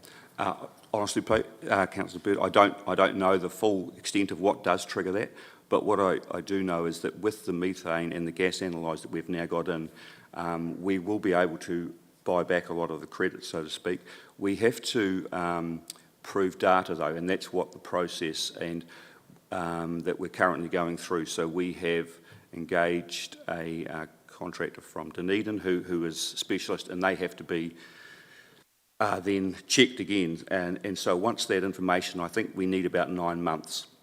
We started in January, but there has been a few, the gas analyzer has had a couple of minor times it's been out, but we'll be able to, hopefully by the end of this year, be in a position where we'll be provided with the information about that. But as far as the other, to deal with carbon credits, still something I'm learning, I'm afraid, but I can come back and give you information on that. No, that's good, yeah. So, that's obviously it says it's going to be a significant reduction based on that, so that makes a big difference as well. Some formula around the size and disposition of it and all that sort of thing that says how much gas and methane. Yeah, we're not, well, I'm not sure as to exactly how much we'll get back, but everyone says it's significant. So maybe we, based on the size of what we're hoping to get back, we can provide some ballpark information, figures as to what we will get back. Yep. Yeah, the basic principle of it is that methane is a lot heavier than carbon dioxide. So by flaring it, you're turning that methane into carbon dioxide and other gases, which is a lot less harmful on the atmosphere. So you get credit for doing that, yeah. But the methane is the only thing that really comes out of landfills. It's from the decomposition of organic waste. Yeah, so that's what we get. At the moment, we're on a default value. So the number of tonnes times 0.9, I think it is, or yeah, and that is our carbon liability effectively. So by having an actual measured amount, then that factor will change. Yeah. We need data for up to 9 months to prove that. So from there, we should be reducing that, quite significant drain on us in terms of our requirement. Yeah. Councillor Jackson. Just point 17 there, Grant, discretion under the legislation to use paper as a liner for the green bin, and it looks like you've accepted that option's going to go ahead. What sort of paper are we talking about there? Are we able to use newspaper for those people at home? Is that okay or not? Yes, it is. This has been an ongoing, one of the feedback issues we've been receiving, and understandably people were concerned about putting their food scraps directly into a green bin, but we have had confirmation there is discretion by the MFE that we can use paper. They say as a single lining, so newspaper will be fine, and we're going to be releasing comms on that very soon. We just wanted to have this all clarified because it has been a little bit of a changing field, but we're now in a position where we believe that we're good to go out. And I know that already I've spoken verbally because a number of the people have been complaining, so you ring them up and have a chat, and they've been very appreciative of that fact that we now will be able to use, they'll be able to use something on their bins just to perhaps make them a little bit cleaner as opposed to having to wash them out every second week or so. I've just got one, Mr. Booth. Councillor Booth. Just item 19, back to the carbon credits. I just note in there that we've been basing our numbers of national waste composition figures, which has been obviously, it's been disadvantaging us due to our figures where we're leading the country in waste reduction. So therefore, potentially we've been grossly overpaying our carbon credits for the last number of years, and considering it's 2.3 million this year, and if we'd been putting 70% of our organics, not putting it in landfill, we should potentially only be paying 700,000. So that's a huge concern. And I know we've spoken about this before. That I thought we were getting analysed and getting the numbers right, so to actually see what we were putting in there and paying accordingly. So I'd like you to comment on that. The whole purpose of the gas flare is to measure exactly what the landfill is discharging. And unfortunately, until you've got evidence to support your claim, you stick with the default value. That is unfortunately, the Ministry of Environment rules. Yeah. So we're working hard to get the actual values, and therefore we'll get that credit moving forward. I understand we're not actually putting it in the landfill to get the gas coming off it. Sorry, what's that?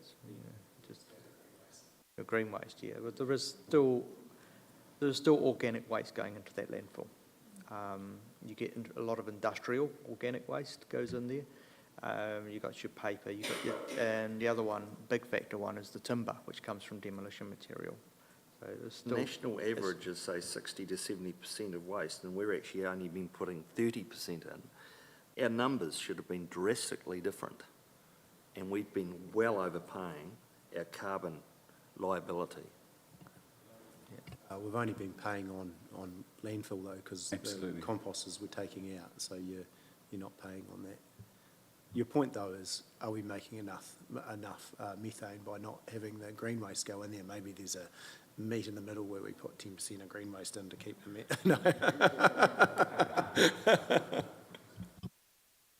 That is the key point, that we have been diverting a lot of our organic material for many years now. The default value, I don't think, really represents what the gases that landfill actually produces. So.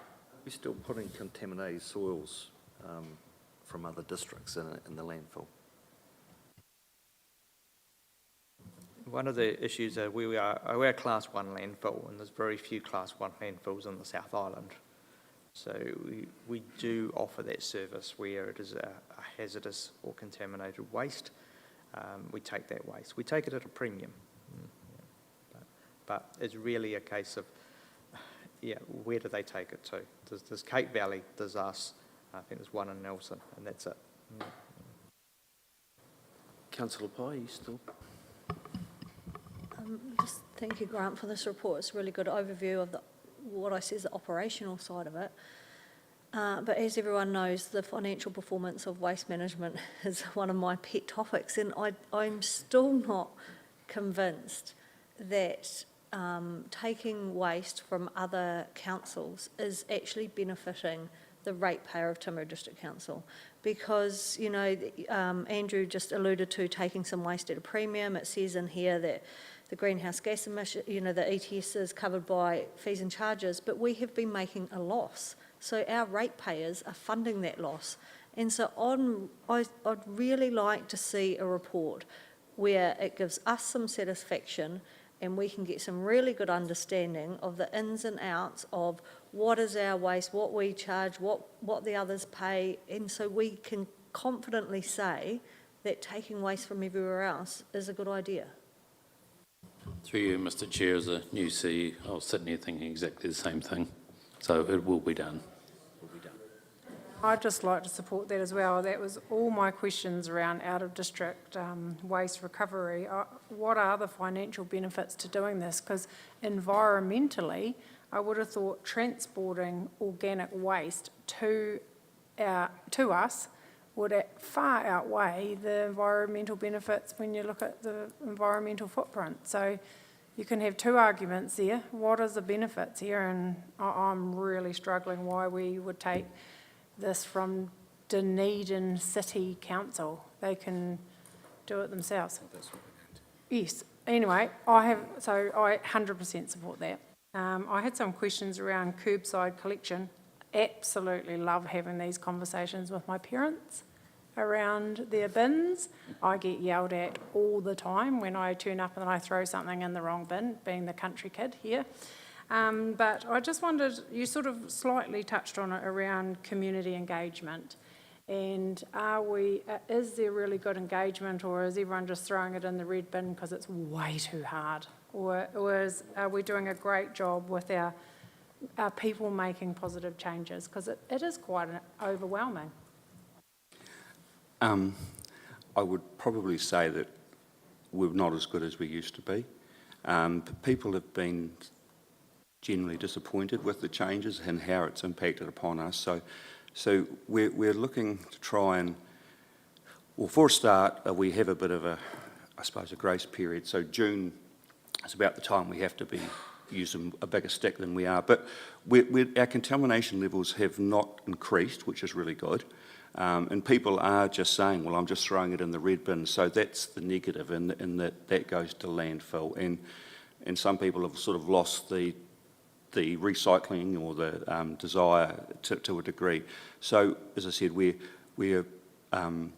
going to get some comms around that just to reinforce what we can and can't do now, including the liners on the bins and things like that. So trying to focus obviously on the positive sides. We also have the Ministry for the Environment are doing a project down here in first week in May where there's about six councils where they're going to go around and check the green bins, and they're going to have a survey and the like, and that information's coming out in the next week or so. So they just want to understand. So I did actually warn them that when they do these surveys, they'll be talking to people that they may get some adverse reaction from our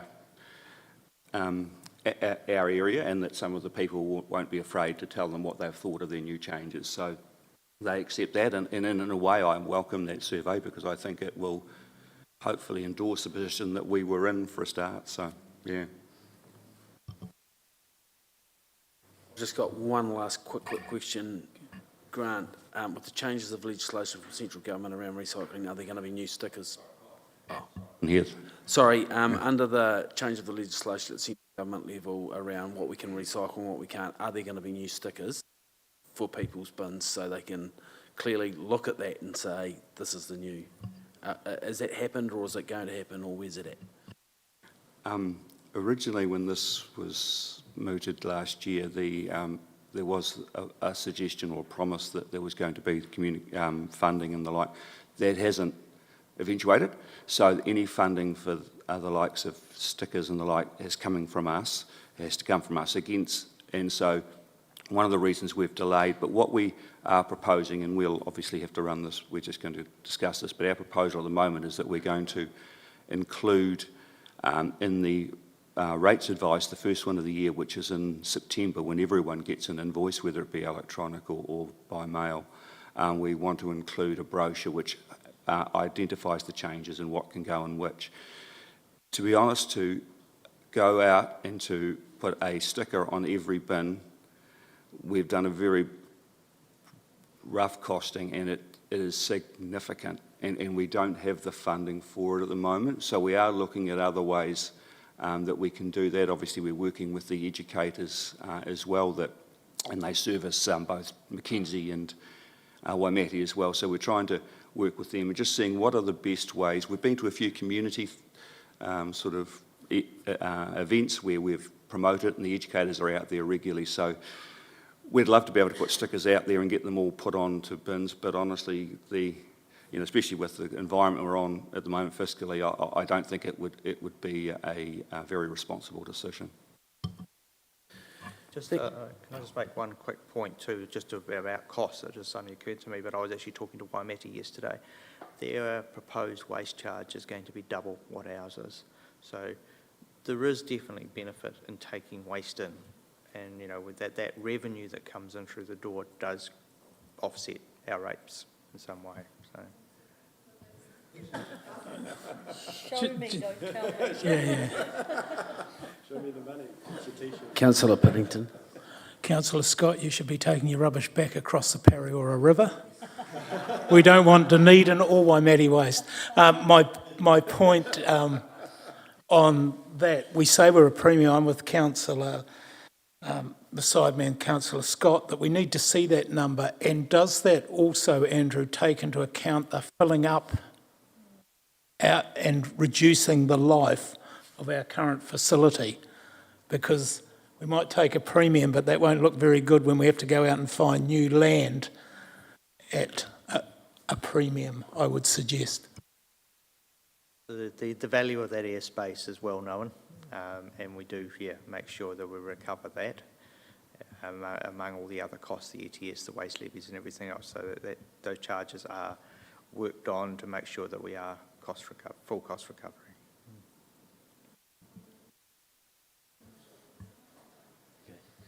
Okay, thank you everyone for your contribution, and thanks Grant for the paper. I appreciate it. The recommendation is that the Infrastructure Committee receives and notes the waste management update. Have I got a mover for that? Councillor Burt. Your Worship, happy to second. All those in favour say aye. Aye, thank you. So we'll go to the next part of the agenda, which is the Infrastructure Key Projects update. And we've got Jackie Clark and... We've got the team here to answer any questions. Oh, the team here. Okay, so we'll just quickly run through those, and we do have the team here to answer all those questions. So we'll start with the Geraldine sewer siphon duplication. I don't have any questions in that. I think it's going pretty well. Yeah, great to see it happening. I tell you, it's been a long burn, but we're getting there. Pleasant Point water main renewal. Pleasant Point ward councillors. Final sentence there, project risks, challenges lie in addressing the needs of businesses along the road to prevent negative perceptions of the council. How has that gone? My understanding is we haven't had any complaints to come through, so it's pretty, managing that one quite well. Right. We shall move on to the next one, the wastewater treatment plant upgrade. Any questions? Councillor Pye.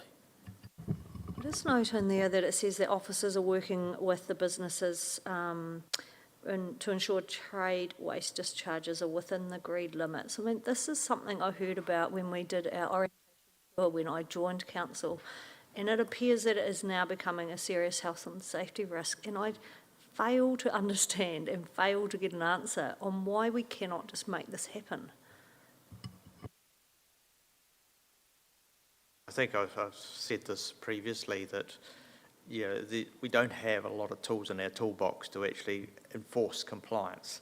The only thing we can actually do is cut them off. Well, it has a significant flow-on effect to many other businesses, and we're conscious of the economic impact that would have on the district. So we feel it's better to have an education approach. We are working with them. We have got timelines, we've got milestones that they have to comply with, and progress has been made. Andrew, you might have a more comment. The other one is with updates to fees and charges from July. We will be recovering costs for the additional monitoring, and we will be targeting those repeat offenders. So that's going to have a significant cost impact to go through on them to start to provide the stick.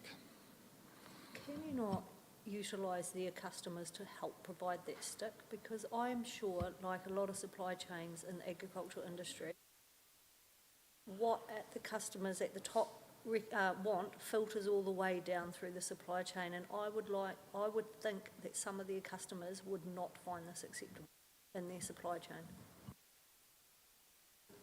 That's actually a very good quick comment, actually, and suggestion. We'll take that on board. I know that Fonterra use that method as well. Everyone. Not find that acceptable on our farm. No. So I suggest you leverage the customers to help apply the stick. Yeah, we'll definitely take that on board. Thank you. So what I'm hearing here is that we will have some tools in our toolkit.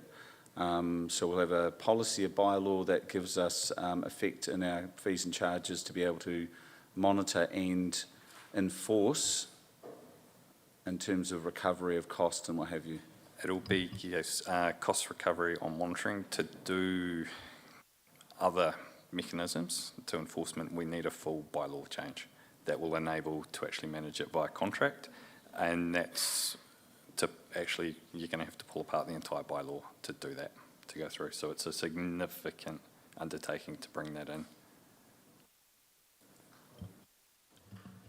So a question on that. I mean, where there's an issue, can we not, and I know and understand the reason to, to consult and what have you, but can we not bring a policy review on a bylaw forward, make the initial change that we need to in this instance to give us the powers, and then come back to it?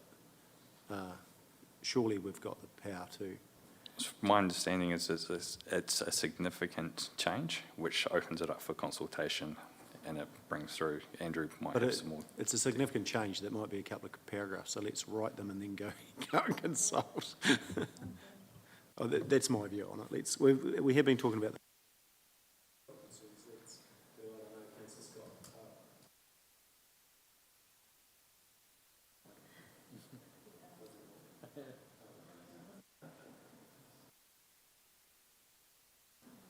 I know, Councillor Scott and I were talking to a gentleman that was, living out that way and had complaints around odour and what have you, and made, many complaints to businesses, to the authority being ECAN on that as well. So, yeah, it's long overdue. We need to deal with it.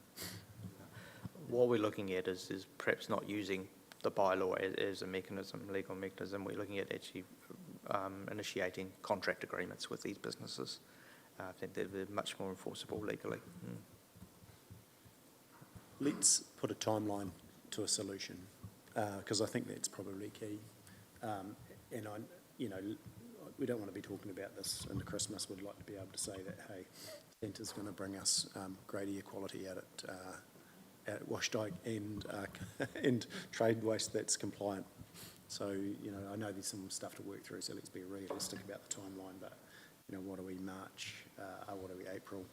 A 6-month window on this, I think, in my view, should be enough time to get some action.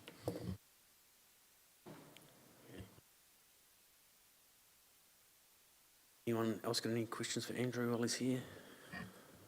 No, so we'll just quickly move on. We've got the Road to Zero projects.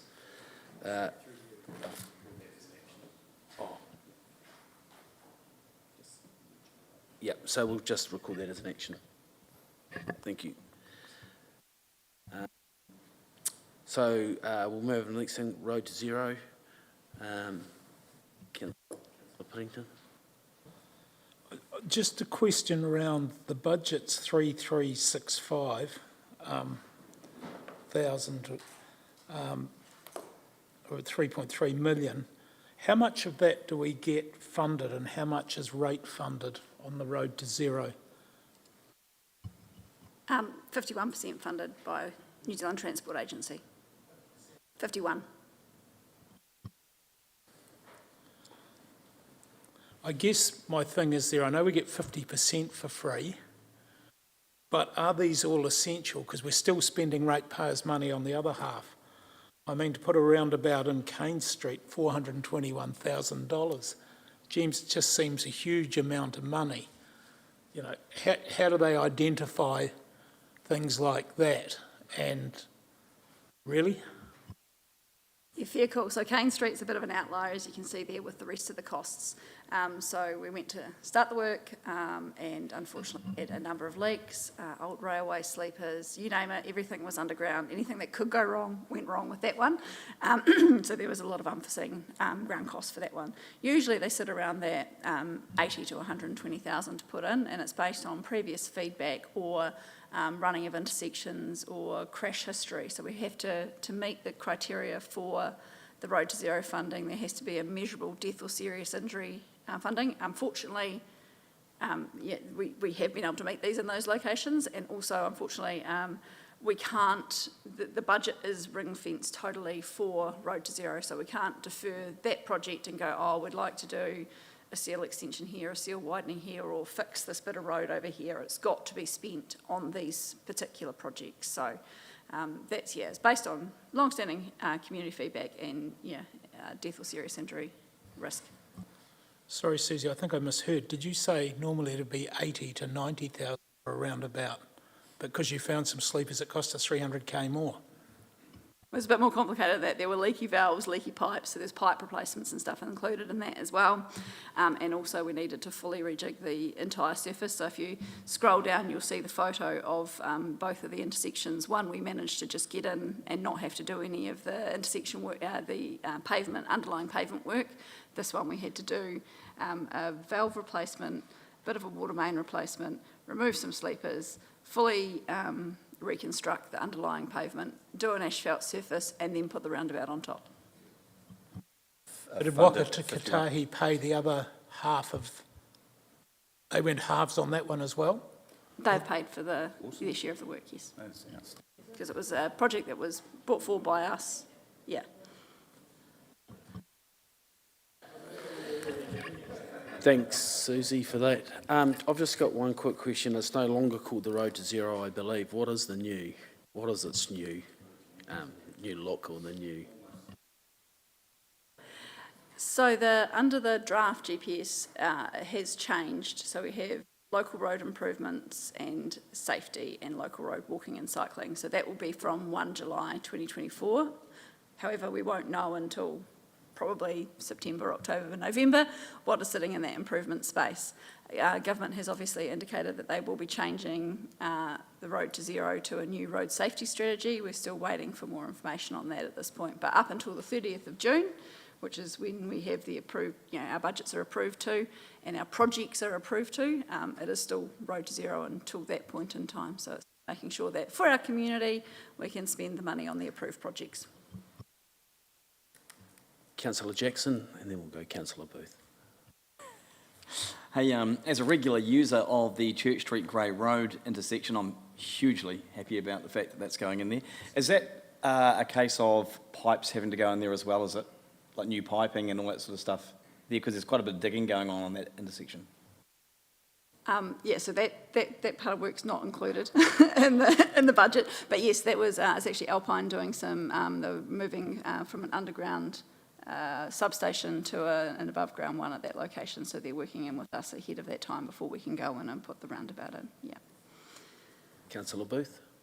The Simeon Brown has indicated that part of the 100-day action plan, the new government, they're going to put a halt to the new speed limits. Have we done that?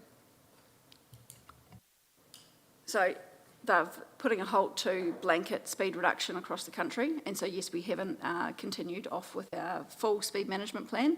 However, based on the years of feedback that we've had from our community, and we had some more out at the Temuka LTP drop-in session yesterday, we are still going ahead with the interim speed management plan that has been approved by both Infrastructure Committee and the Director at Waka Kotahi, or New Zealand Transport Agency, and those are those speeds around the schools and also the where we've had urban and industrial growth and where the community has been requesting it.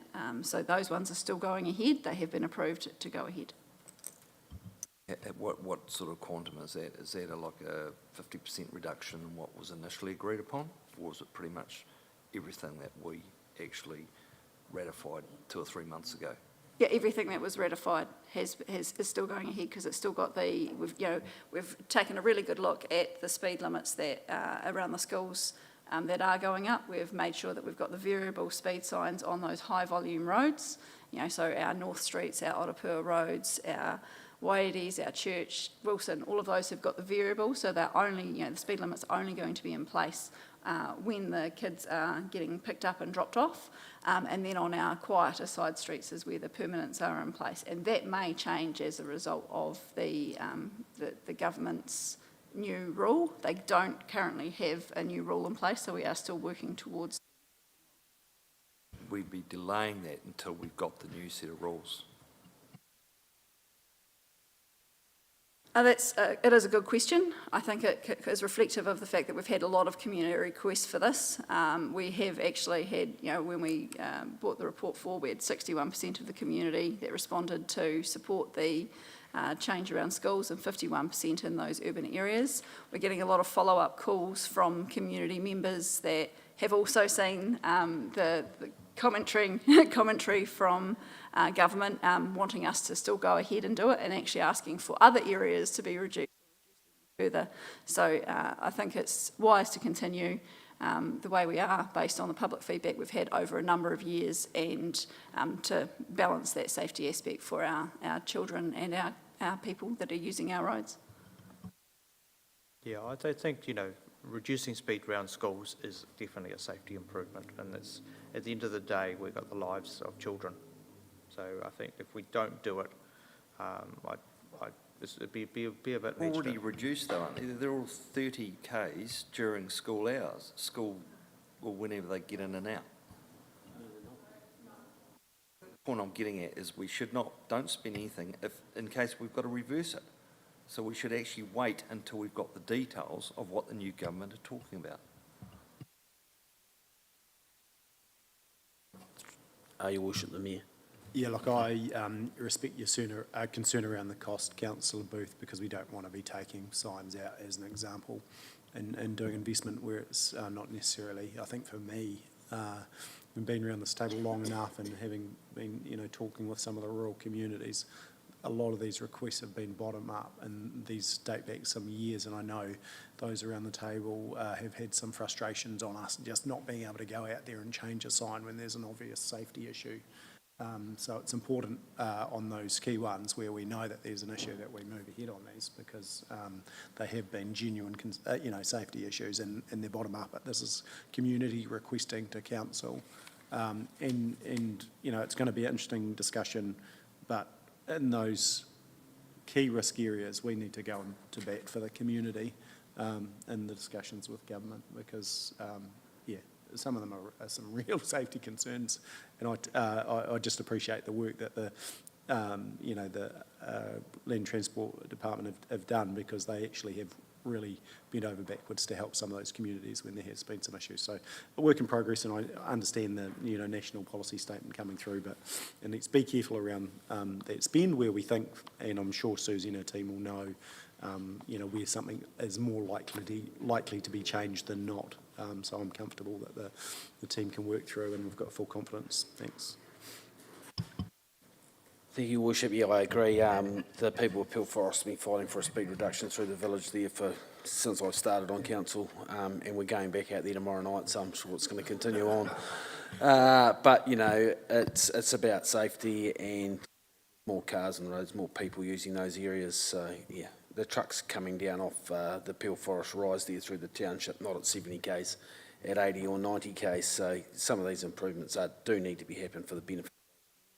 I think it's good to continue on with them. So if there's no more questions on that, we'll move to our next part, which is the capping of the landfill, I believe. Redruth landfill cell, landfill gas and capping. And is there any questions on that?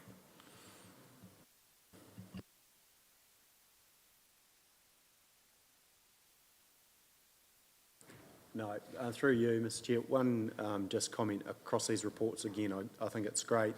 So thanks, Jackie, I know you're involved, and thanks to the other teams, members that are contributing to these reports. They're fantastic. They tell the public exactly what's happening with the project, and it's just key that they're in a place on the website that is easy to access, because people are interested in this stuff. But otherwise, no questions. Thank you. Yeah, thank you, Andrew, and the team for those reports. So the recommendation is that the Infrastructure Committee receives and notes the Infrastructure Group Key Projects Update. Have I got a mover for that? Your Worship, the Mayor. Have I got a seconder? Councillor Bird. All those in favour say aye.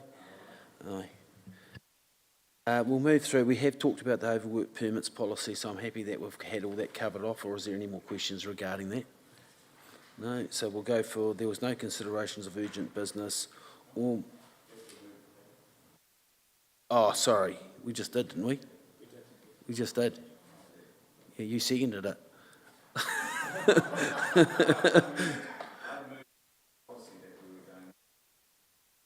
Oh, so would you like to retract that then? Shall we go back? We can do if you like. Are you happy, Councillor Burt? Cool. Excellent, thank you. Consideration of urgent business, there wasn't any, or minor nature. Public forum items we've discussed, so I'll just move to public excluded. So can I have someone move the exclusion of the public? Your Worship, the Mayor. I'll second that. All those in favour say aye. So we'll move to public excluded reports of 13.1 on page 48.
16th of April.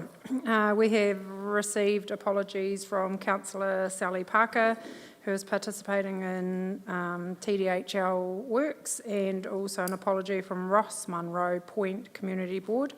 I'd like to extend a very warm welcome to Charles from Temuka Community Board. Can I move those apologies? Can I have a seconder, please? Thank you, Councillor Pye. All those in favour, please say aye. Against? Carried. We have no public forum today. Any identification of items of urgent business? Matters of minor nature?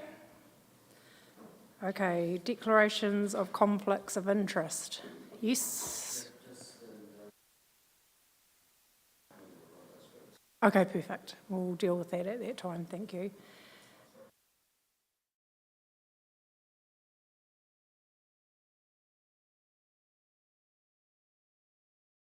Group that's got a submission in for the loans and donations. Okay.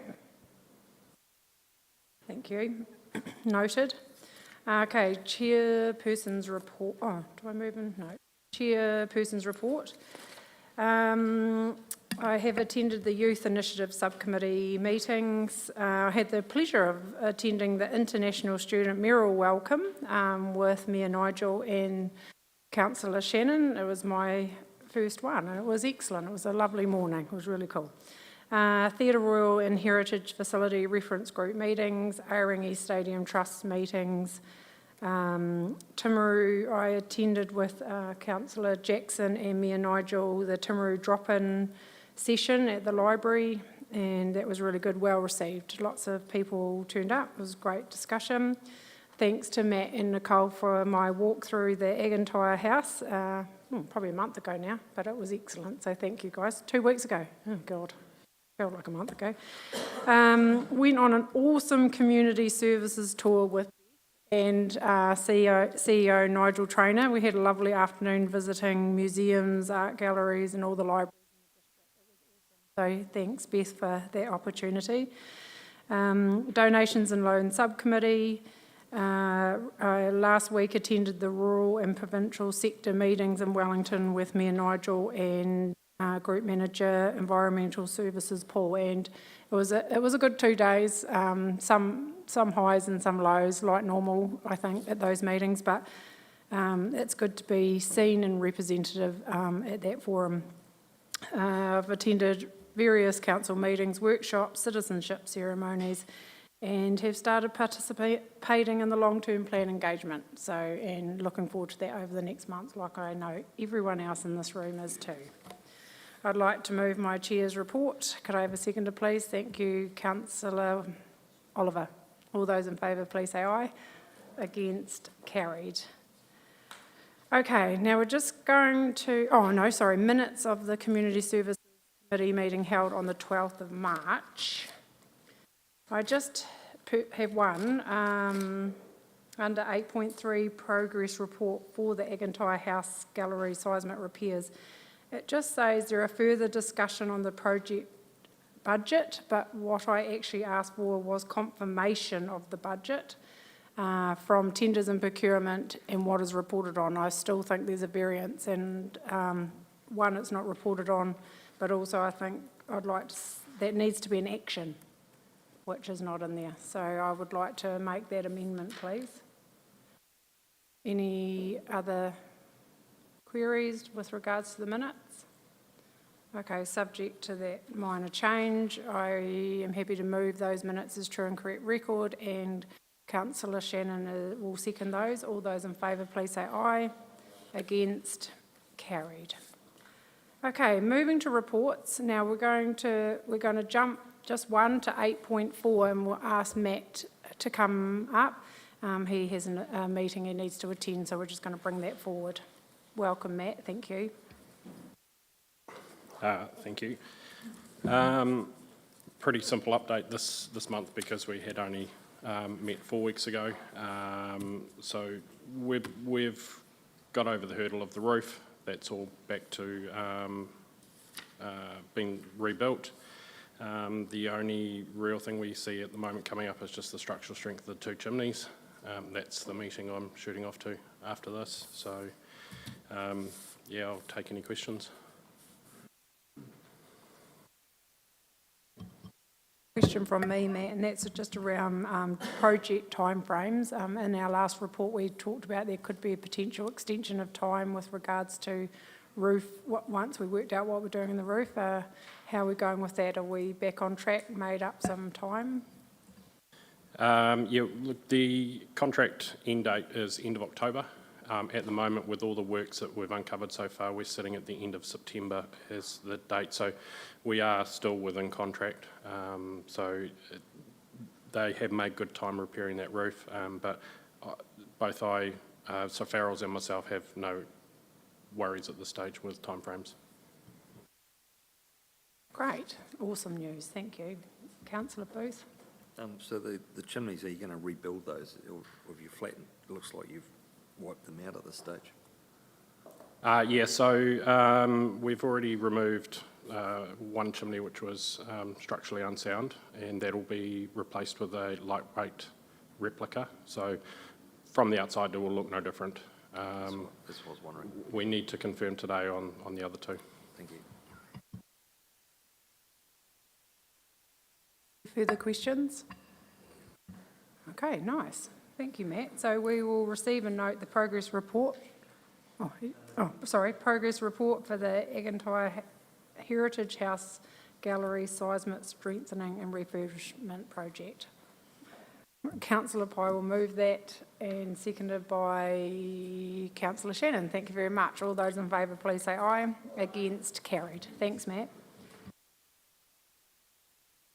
Moving back, 8.1, actions register update.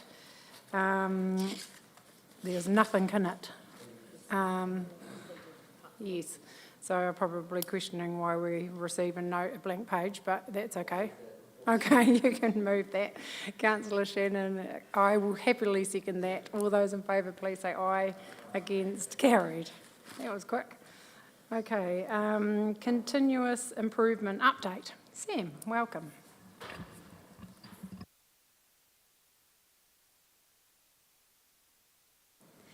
Thank you, Madam Chair. Kia ora. The Seabay software.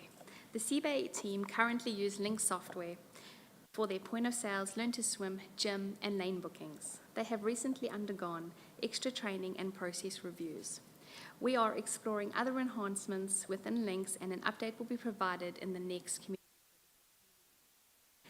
The community funding project. The current funding application process is manual and involves significant paperwork, data entry and coordination, leading to delays and errors. To address the challenges, a business case has been approved to implement Smarty Grants, a user-friendly web-based platform.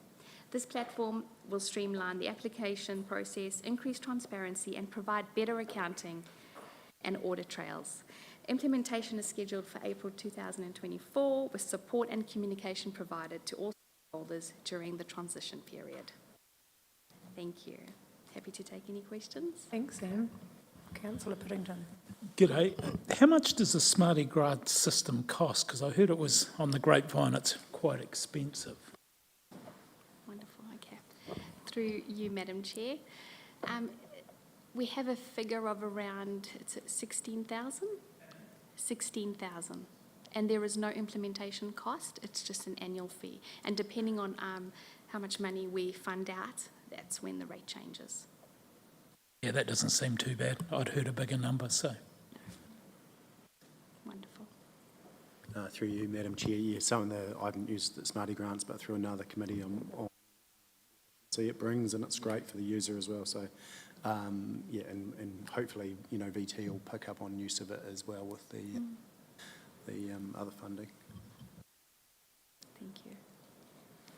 Yeah, I've obviously put in applications, and it's an excellent system, and I'm sure it will generate efficiencies for TDC too. So I think it's a really good move.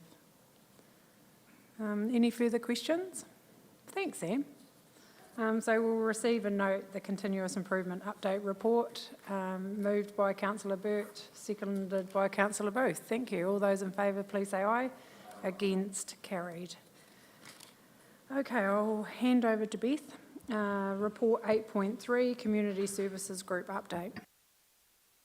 Kia ora, thank you, and through you, Madam Chair, I just would like to note 2 erroneous entries or details in my report. So item 7.1, there was a mistype on the date. It states that the season opened on the 15th of November. That was actually the 17th of November. That was a typo, my apologies. And item 16 says the Donations and Loans Subcommittee report would come to this committee for approval in June. This report was approved prior to the 9th of April meeting, and we were able to expedite that, so that report has come to the committee for this meeting. So just other than those updates, I will take the report as read. I have provided the breakdown of the district pools data as was requested at the March Community Services Standing Committee meeting, and very happy to field any questions where I can. Councillor Whittington. Yeah, just on the community pools, I did a quick breakdown, and Geraldine, Temuka and Seabay, we subsidise about $12 per person, but for Point it's close to $32 per person. I mean, if we're looking at saving costs, surely we've got to start looking at assets that aren't being utilised, and that one would stick out quite a bit.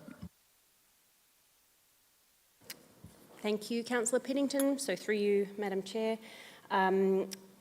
Later on, after the LTP is approved, one of the core pieces of work that we will be recommending to Council is a feasibility study of all of the district pools. So that will look at the data that we've provided here in terms of OPEX, CAPEX and the income that comes through, as well as what's required from a long-term asset management perspective as well. So then the decision on what happens with some of those assets will fall to Council to make decisions around that. All I can say in the meantime is that for the underutilised facilities, as we move towards the end of the start of the summer season this year, we would highly recommend that councillors and elected members for those particular wards promote the use of those facilities as well. But we will be bringing a proposal and a feasibility report. Just a follow-up. So we're letting the Pleasant Point Community Board know that these figures and all the information around it, because I just don't want to blindside people, but there's reality around cost as well. Yeah, look, they are very much aware, and, you know, I remember having a conversation before the season last year around, you know, really encouraging use with the community, because that's, you know, the ideal, I guess, that you can bring that number down. But yeah, they're aware of the challenges and the costs for sure. And the, I was just going to say, in the community, because we had some community members at the last community board meeting, and it was a topic of conversation. Oh, just one quick question. Pleasant Point, I see 2022-23, they had an operation expense of 85,000. It's jumped to 146, which is quite a considerable gain considering Geraldine's only went up 5,000, but Pleasant Point's went up 60,000. I'm just wondering how that came about. Summer season OPEX cost. Thank you, Councillor Oliver. I can confirm that the Pleasant Point season in particular in 21 and 22 were, 22 and 23 were heavily impacted. So the operations of the pool and the hours in which it was open was heavily impacted by pandemic-related lifeguard shortages. So that pool experienced a significantly shortened period of operation. So what we found was there was significantly less income than there was in terms of the operational expenses. It has jumped up in the current financial year because of that, the extension of the season, the reversion of the seasons back to its what would be a normal season operation. I would also like to state and couch that that the costs associated with the Pleasant Point pool in particular have increased because of the heating costs. So there's $66,000 associated with just keeping it the heating on for that season, which wasn't applicable in the period of its closure. I thought there must have been more than something, just the shortened season, that's all. The other thing is the $6,909 in CAPEX costs at Geraldine, what were they for? What was that bit of work for? I think it was, I don't want to speak out of turn, I think it was associated with the change, but I can come back to you with that specific information. Okay, thanks.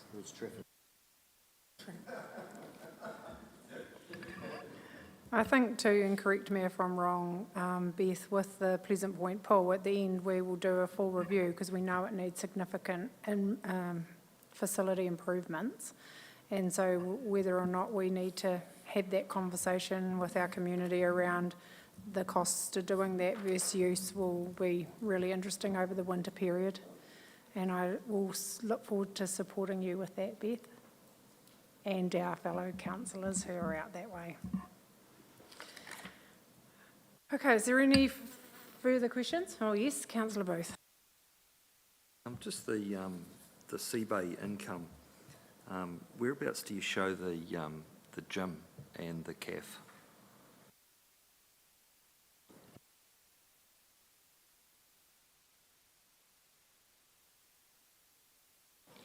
Thank you. Thank you for your question, Councillor Booth. The gym is actually a separate line item in our budget, so it has its own financial or income line.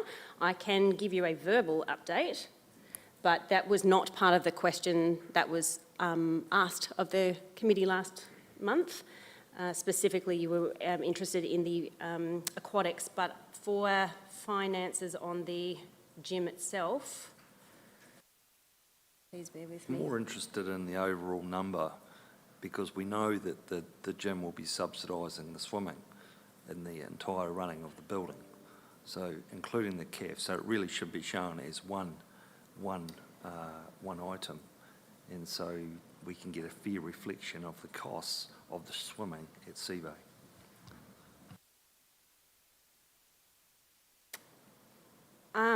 Okay.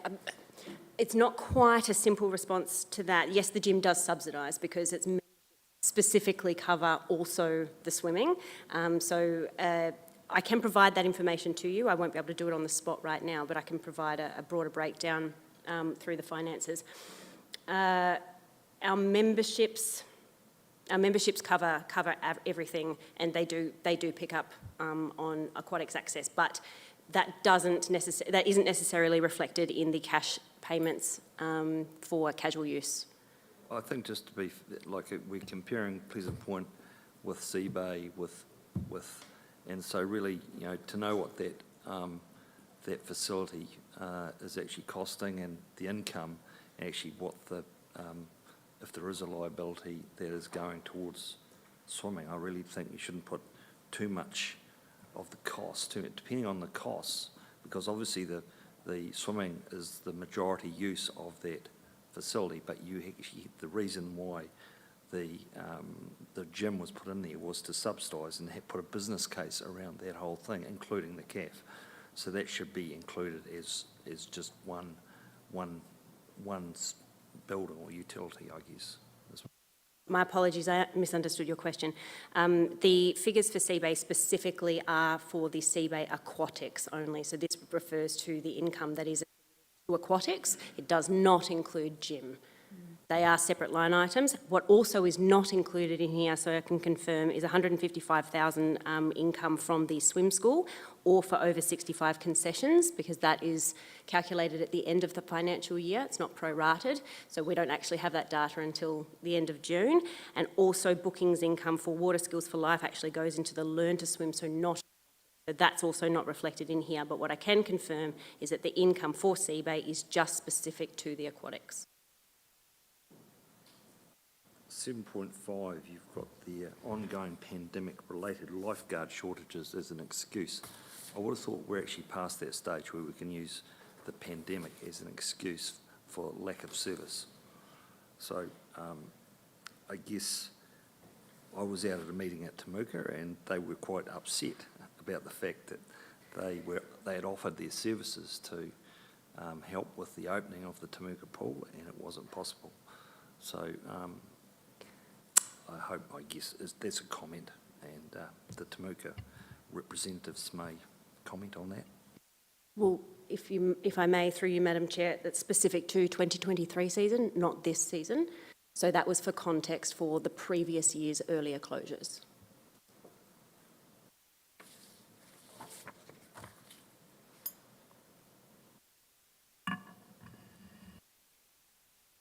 So councillor Booth, are you asking for a C-Bay, a loan financial update, or are you satisfied with the answers We're today? told that there's this horrendous cost to swimming, and I think that we should actually, the reason why the gym went in there was to subsidise and put a business case around that, and I think that should be considered when we look at the costs of things.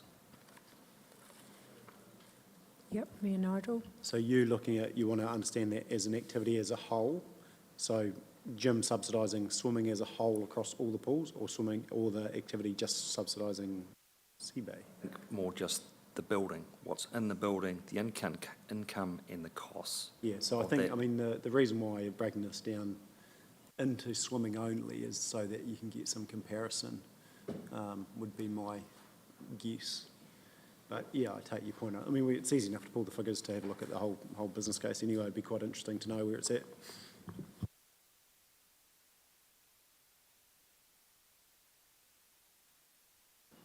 Okay, Beth, are you comfortable with that? Yes.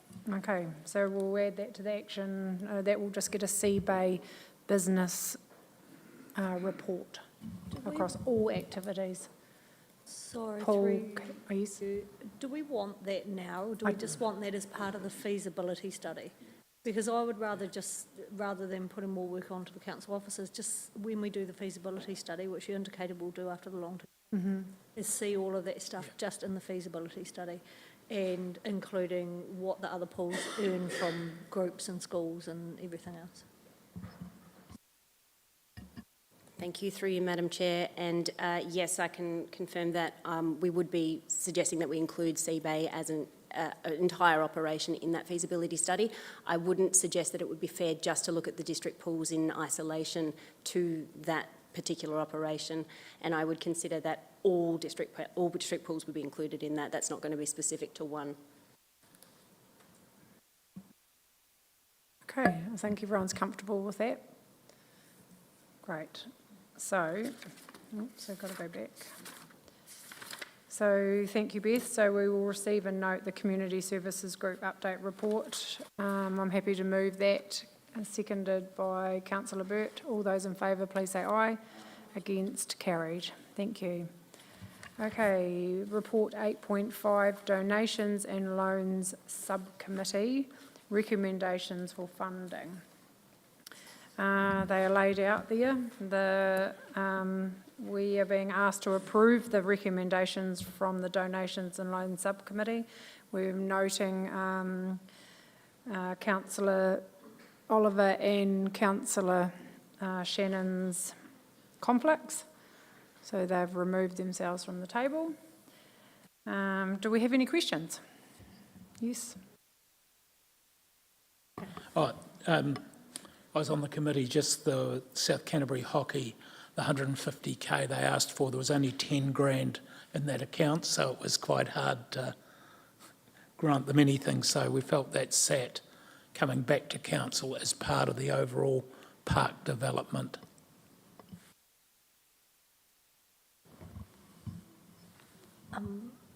I just had a question around, I'm happy to support the proposal, but the Ashburton Safer Community Council Trust, how does that fit into our region? And similar with the number 11, the Christchurch one? Okay, that I can see how that could be confusing. So that is actually, that actually relates to the food rescue that is based here in Timaru. So that is a group that rescue food from our supermarkets, from cafes and all of that. They just sit under the Ashburton Safer Community model. So that is that recommendation. So yes, I can see how that could be confusing, but that's actually towards the food rescue group here based in Timaru. What was your other one? Oh, sorry. Stopping Violent Services Christchurch, but is that similar? It's just Okay, the Timaru branch. yes, and again, it's for services in South Canterbury only. Yeah. Just have another question, if I may. Why do we have events funding and VT also have events funding? Is there a specific fund that's held here, or Very why good are we question not? again. Okay, so We're not just merging them. yes, okay, so these relate. Well, you could save it for the workshop, yeah, but there is an explanation of donation. VT is $10,000 and above, and ours is below. I know, we are reviewing the policies. Yep. Any further questions? Is everyone comfortable with the recommendation? Okay. You're happy to move that, Councillor Booth, and seconded by Councillor Burt. All those in favour, please say aye. Against, carried. Well done, and especially to Naomi, who did not answer one question, because I did it all, sorry. But well done for all your hard work pulling that together. We appreciate it. Okay, so I think we've come to the end. Consideration of urgent business items. There are none. Consideration of minor nature matters. So I will close the meeting at 2 o'clock. Thank you.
Councillor Jackson, thank you very much. Welcome to our Community Board member. Thank you, Charles, for representing that group today. Good to see you. We have no public forum. I was hoping to get, Councillor Shannon back onto the subject of cones, maybe that 10 minutes or less, but because he'd sort of missed that being in public excluded, but we'll move on. No identification of urgent business and no identification of minor nature that I'm aware of. Thank you. So declarations of conflicts of interest. Not having of those, we'll move on.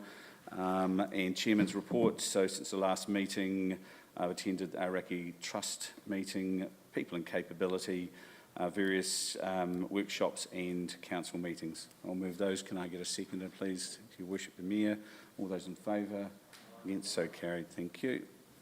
Now we'll move to item 7.1, minutes of the Commercial and Strategy meeting held on the 12th of March 2024. And do I have a mover for those? Worship the Mayor, seconder. Councillor Shannon. All those in favour? Against? So carried. Moving to reports and 8.1 on page 12 and the action register update.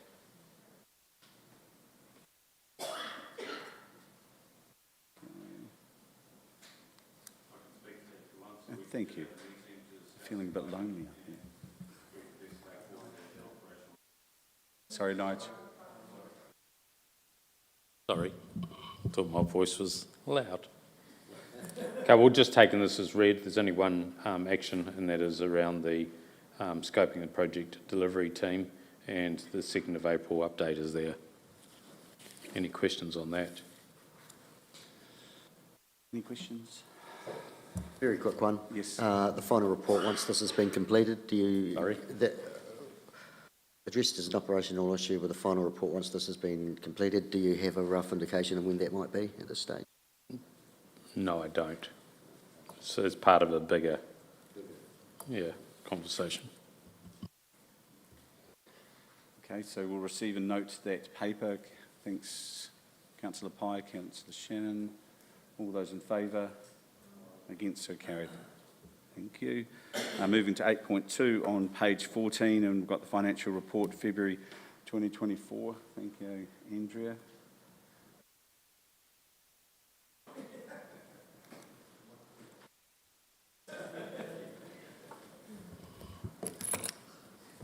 The floor is yours, Andrea. Sorry. Thank you, Mr. Chair. Just present the financial information for February 2024. We've had numerous conversations around the finances between end of February and now via the long-term plan. So these numbers are essentially just a report at that point in time. So just a couple of comments from my perspective. So since we've had the meetings, we've had a change of process as a result of the questions that we've raised, and it's around a more in-depth written variance analysis of where we're at. So that's still a work in progress, but obviously to write down every variance would be rather time-consuming. So the plan is going forward is to invite budget holders to come and talk to your questions that you may have that have come out of written, because there's a lot of questions that you raise that we may not have thought about. So going forward, I'd like to invite the budget holders to actually talk to their activities, because essentially finance, we gather the information, put it together, but we don't actually spend the money. So I think they're in a better position to actually talk to what they've spent as opposed to finance. Smart. And also what would be really appreciated if that once the agenda comes out, if you do have any questions, that actually you forward them through to us so that we can actually come prepared with those answers, as opposed to, I'm not sure, we'll have to get back to you. So we'd like to be able to answer those questions a bit more in depth, and that gives the budget holders time to prepare themselves as well. So happy for any feedback, comments, any areas, anything that you'd like to see going forward as we work through reporting changes. Thanks, Andrea. I'll send them through next time, but it'll be a long email. I'll apologise up front, but I think our finances are really important. And I guess I'm disappointed in some of the explanations that aren't really an explanation, when we're going into finance, because, we're forecast to make a loss of over about 13 million. We budgeted for a surplus of about 6. So actually we're $18.6 million off target. Now, we had a discussion, and I understand some are capital projects and some aren't, but to anyone reading this from outside, our share price had plummeted, or the liquidators would be called in. So I think we need to be a bit more rigorous in how we divide things up. But, excuse councillors, I'll be about 5 minutes going through these. Legal costs for tenancy on the airport. Can I have an explanation about what that's about? 25K?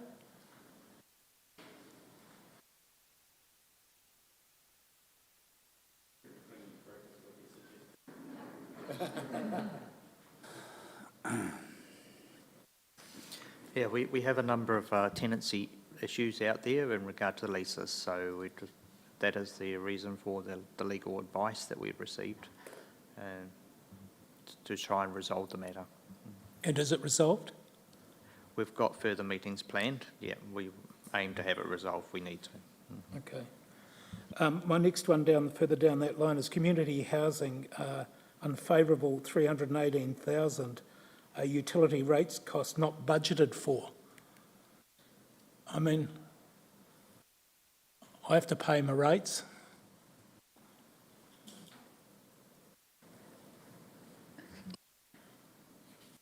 Thank you, through the chair.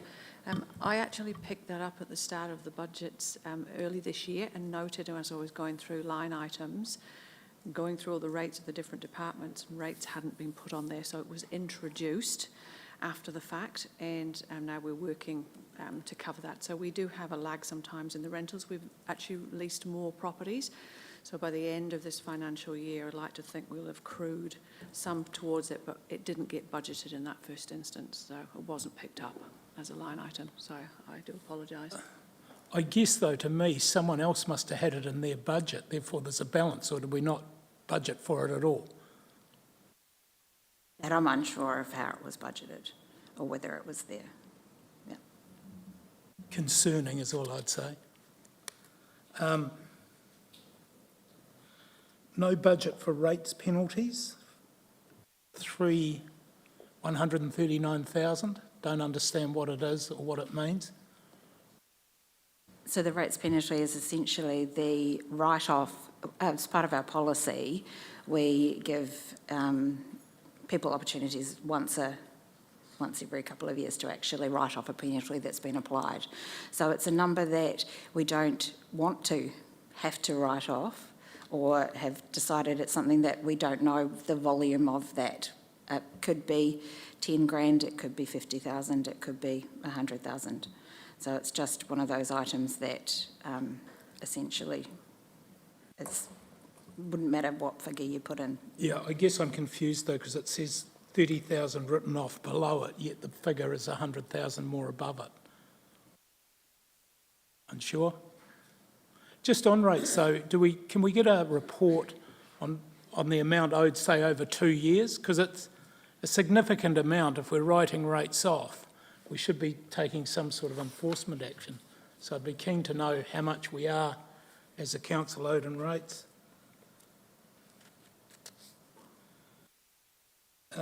On page 24, there's an unfavourable balance of 1.3 million on personnel costs. Just wondering what that is. When I just played out the explanations this morning, they come up to 1.1 million favourable. Okay. The line I would suspect is missing here is the vacancy factor. So there is a vacancy factor built in, which is a line item in their budget, in the budgets. Yeah. It will have a negative variance because it's apportioned throughout the year. That'll be the missing item to get to your 1.27. Cool. And again, fine with that, but I need an explanation because it's just sitting out there.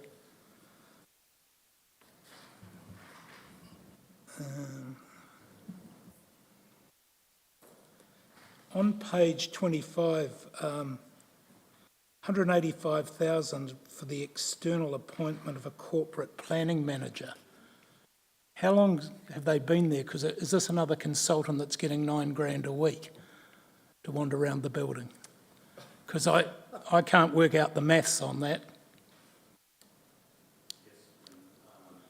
When I got here in December, we had Mark was sitting in that role acting, and he has just left. Okay, thank you. Yep. So Mark was in Mark Abbott. The next one is the vehicle purchase of 170,000. If we didn't buy them last year, we knew they were coming this year. Why weren't they budgeted for? Why is it a surprise to us? And again, I sound like I'm being a bit picky, but if you add all these up, it's millions of dollars. That's page 25. Yeah, this is due to supply chain issues that we've had, and there was a couple of vehicles that were put on ships. One of them is actually on the ship that had a fire due to a EV vehicles being on there, and it was turned back to Europe. So some of these vehicles have taken over 12 months to actually arrive. We didn't do a carry forward at the year end last year, which we probably should have. That's why there's slightly overexpended. There's 2 vehicles effectively. Yeah, I understand that, but there should be a carry forward. It's $127,000 as we try and find money, you know? Well, we're hoping to make a lot of that up through vehicle sales and revenue.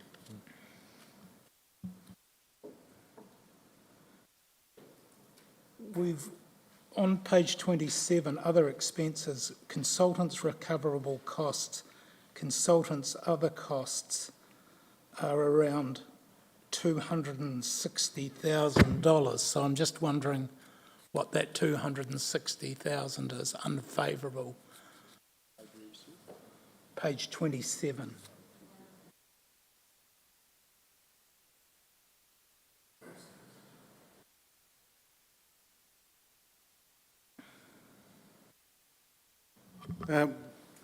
Yeah, thanks, Councillor Piddington. We've had some planning in the consent side go out to consultants that have done that work for us while we've been thin on the ground.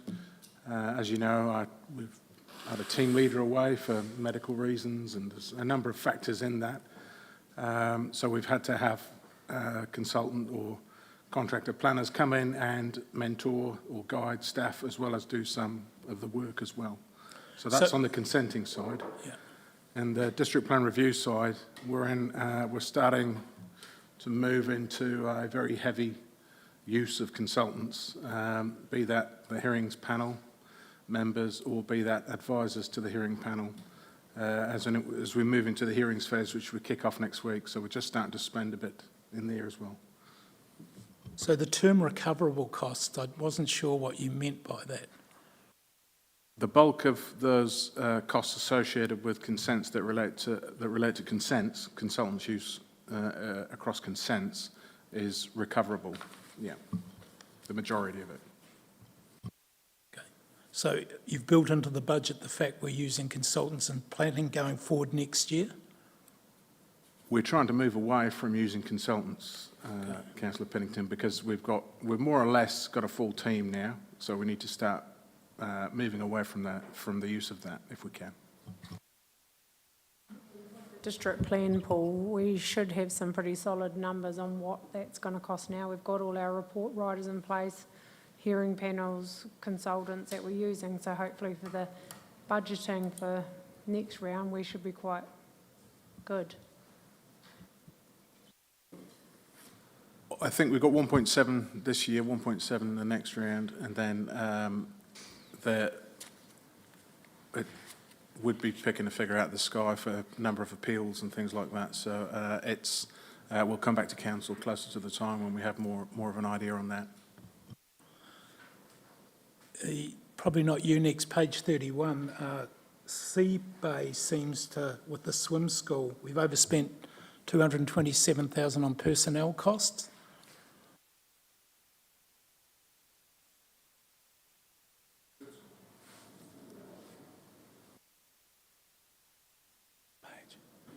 Because it says due to budget allocation issues. What does that mean?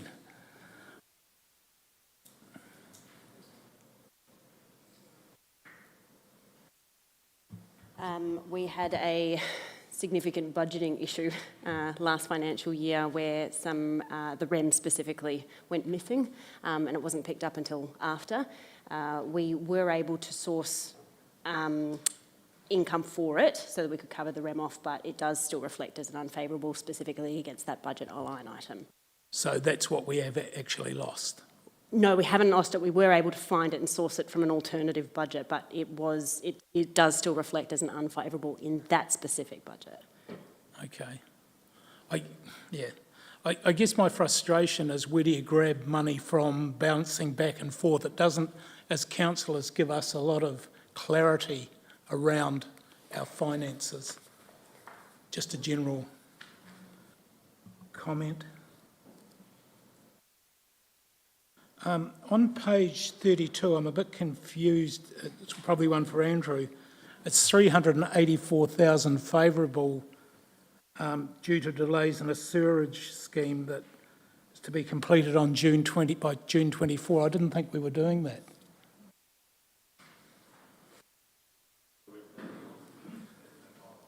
Page 32. Nicole, your turn.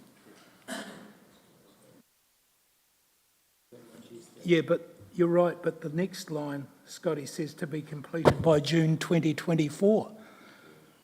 And I thought we weren't doing it. Sorry, through the chair, and so Councillor Piddington, there is some work to connect a sewer system to the school, but what we were not going to do was a new ablution block that was added to it. So there were two components, a sewerage system, as in a connection to the main sewer line through the school, and then a new ablution block. So we've stopped the ablution block, but we've waited nearly 2 years to get permission to go through the Ministry of Education to get the connection through the school. So we want to do that, which future-proofs any issues with the current ablution block should it fail with the septic tank. Then we have a fallback to actually get into that new sewage connection. So we're spending 400,000? No. So there will be significant savings. We put that amount aside, but we'll only be spending, it'll be just under half of that to do the connection to the school system, because we've got to put a pipeline in, but we're not actually doing the ablution block, which was also planned to go with it. Just on there, does that mean the school's no longer going to have a septic tank? They will, yes. They're going to continue with their worm tank. It's just that we have to connect into, they've got a connection to the main sewer system and on the road that goes down. I can't just remember the name of it. Is that for their grey water or something? Yes, yeah. So they have it. And so what we want to do is tap into that, but we still have to go via the school, yeah. Nicole, page 34, 250,000 unbudgeted for City Hub consultancy costs. Oh, now, can't completely answer that one for you from City Town. That's not my department, but it'll be Andrew that may be able to talk to that.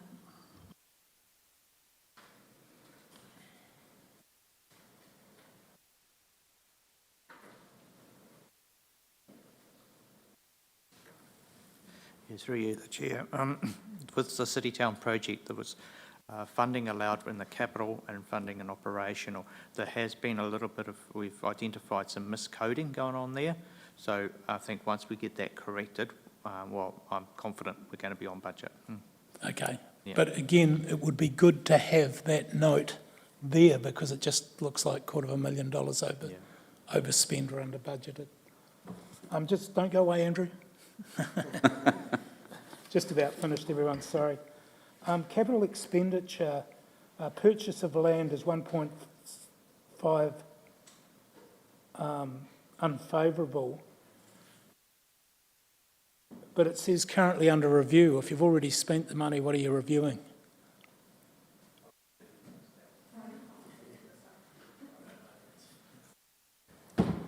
I believe this is where the costs for a certain land purchase were put in Washdyke for the initial cost, and then that will be credited back out of that location.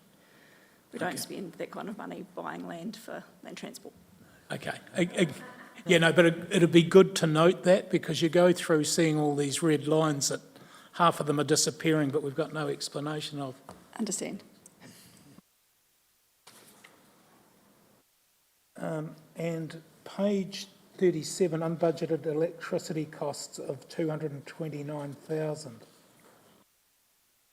in the sewer treatment.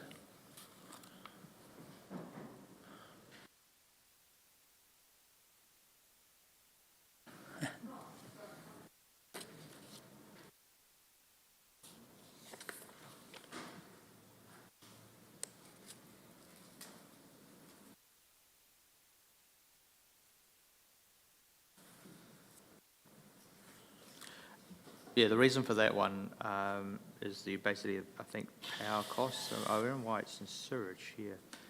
But yeah, it must be, it's power costs that we get. Those costs probably were inappropriately budgeted for. Yeah, and that's why it's a little bit unfavourable at the moment. But power costs are only going to get bigger, aren't they? They are, and I'm sure the budgeting for next financial year will be correct, yeah. Okay, my last one, though I have a whole lot more, but it won't matter, around the Downlands scheme, 287 below budget for lower connections, an interest which was 287,000, and then there's 141 in interest cost to Downlands. My understanding is the Downlands scheme is self-funding, so is that where that sits, all those expenses?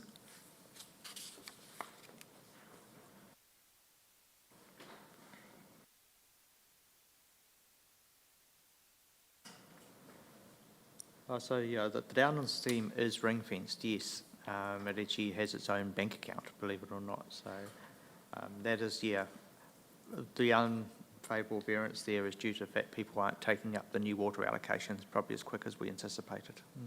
Okay. But the flip side is we shouldn't have had so much expense to either. Right, just to that point, we discussed that at the Downlands Committee that it shouldn't have been budgeted. There again, over budgeting, under delivering. That seems to be the theme. And my last one, Andrew, capital expenditure on water reticulation. It's under favourable 1.7 million, to Mona 200k, and Downlands $1 million. If we haven't got the money, how do we do these projects? That's my general question. I think what this is sort of pointing out is Downlands may need its own little P&L, because your revenue connections is 287 under budget. We've only received 9,000, should be 296. There might be a timing issue, I don't know. Our finance costs 141 over, and then we're over on CapEx, so it needs its own little section because of its uniqueness. It is relatively unique. So we need to actually make sure that we're bringing through this process it by itself. Yeah, that would be good. But I guess my point to you, Nigel, is I'm concerned that these figures aren't 10, 20, you know. Some of them are $250,000 that we forgot to budget. So I need confidence going into next year. Our first report isn't going to be we're 2 or 3 million out of whack. And I know it's a new team and I have confidence going forward, but that is concerning to me, that's all. Thank you. Just the other point I'll make is sometimes we are reporting against forecast budget, aren't we? It's not year-end budget, it's year-to-date. It's year-to-date budget. It's year-to-date. So with the capital, it's often a timing issue. Yeah, and we will make it up, yeah. Presented to us, it would be good to see on this project it is a timing issue, then you won't get the question. Yes, that's correct, because, yeah, obviously the construction is a little bit behind. Thank you all. There's a lot of narrative to put in there if you had to explain everyone, but just bearing in mind and notwithstanding anything, Councillor Paddington, around, very, very good questions and everything, I have to call you out, though, in terms of just out calls around, contractors wandering around our buildings at 9k a week and all this sort of thing. It's not ideal, and we know now that the Herald are going to say that we should be liquidated based on these figures, so it's, again, not ideal. Right, do we have any more questions, please? Councillor Booth. Well, Stu's covered most of it, I think. Good on you. But just a general comment. I mean, this red ink keeps increasing. We need to change the flow. There's something drastically needs to happen while we're going out for consultation at a 15% rates increase, followed by another one and another one. We need to have our own house in order to ensure that the ratepayers know that their money is being appropriated properly and wisely. And I still do not see anything changing around here to say that we've turned a corner and that we've stopped bleeding. So we need to take action, and we need to act now. So that's all I've got to say. Stop the... Fantastic. Yes. Oh, look, I've just got one question. It might be blurry and obvious, but in the last meeting I said that there was some capital expenditure of 6,909 the Geraldine pool. In this paper here it says Geraldine Pool actual cost year to date 69,000 with no budget for 23-24. I'm just wondering, is that a mistake, or is there something there that I haven't seen? Was there some emergency works or something that went on there? I'm just not too sure. It was 21 in the community services paper, and I'm on page 32. Geraldine Pool actual cost year to date 69k. It's sitting under that capital expenditure bit. I'm just not too sure where that's.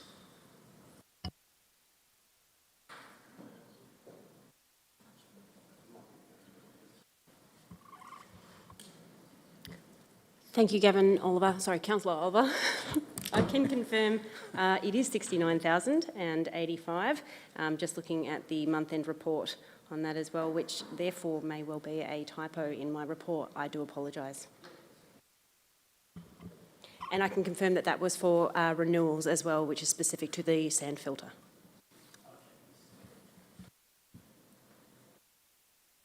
Councillor Pye. Just some general comments, and then I do have some specific feedback on the reporting that you asked for before. But when, echo what Councillor Piddington and Councillor Booth has said, and when we're in this kind of financial position, and we talked about this morning, I think we need to be reforecasting every month, and that would remove the timing issues. It would give us some confidence that things are changing, because we've heard anecdotally things are changing, but we're not seeing it in this report. And so every month that ticks by and I see no change in the financial reports, I have more of a heart attack, to be honest.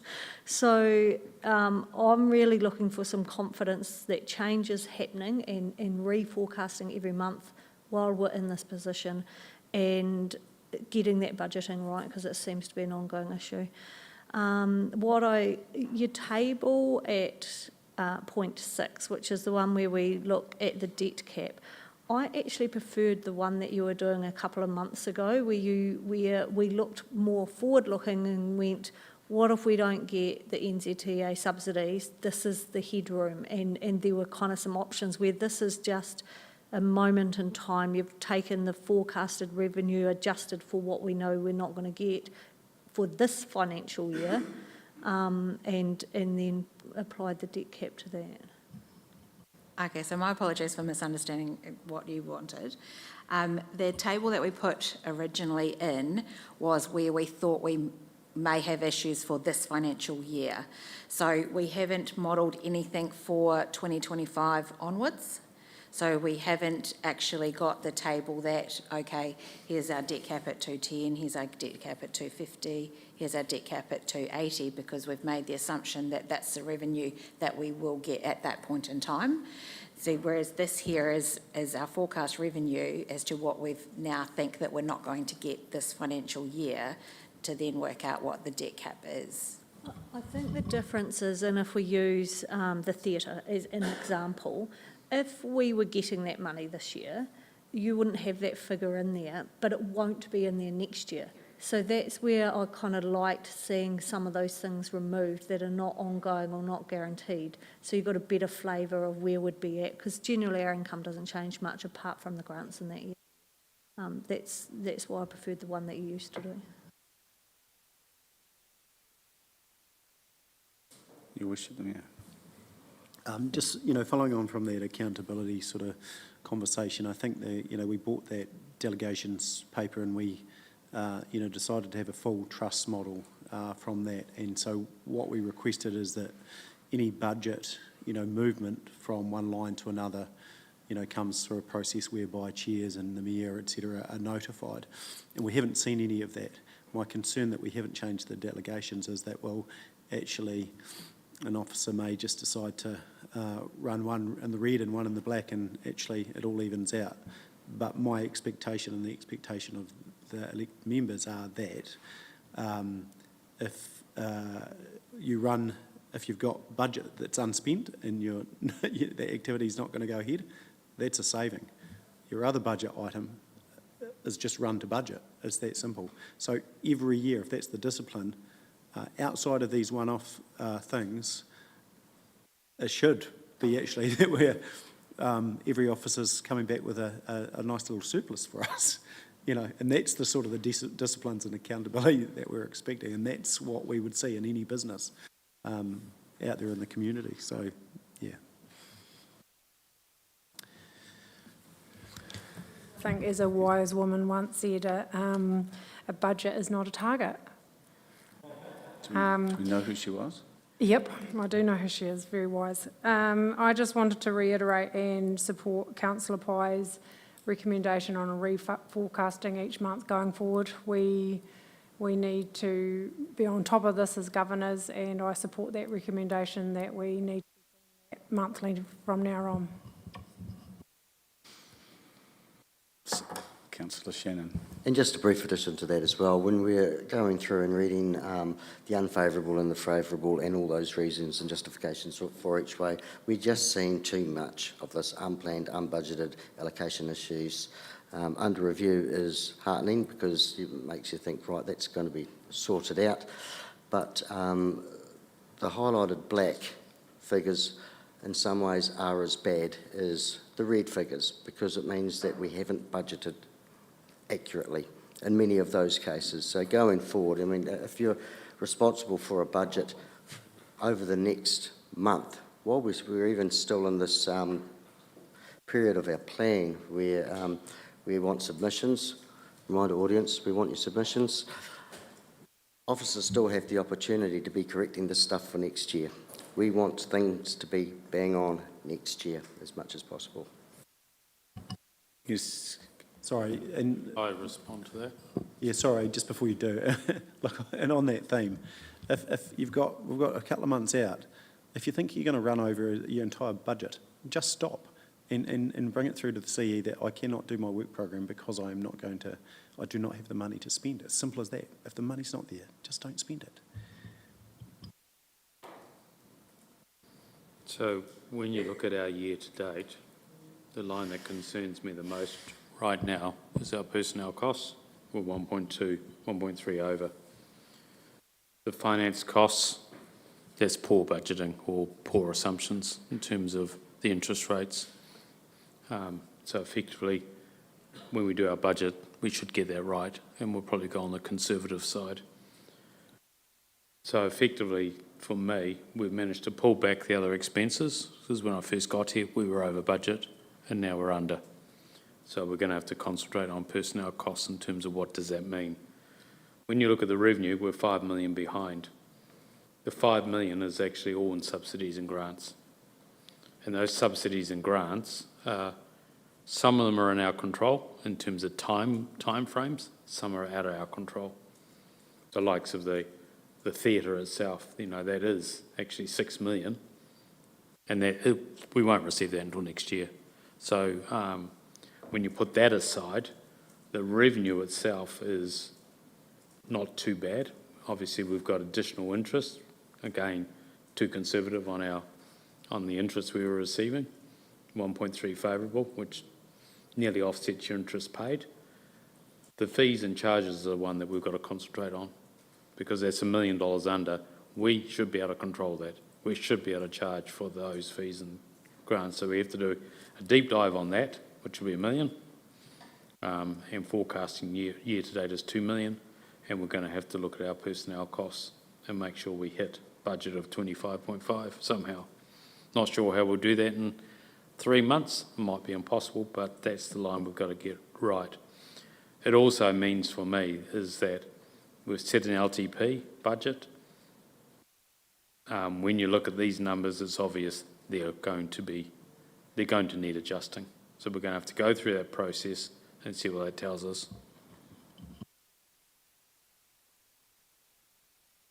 Councillor Booth. And just to finish that, the other one that worries me is capital. Year end 81.7, we're forecasting 57.1.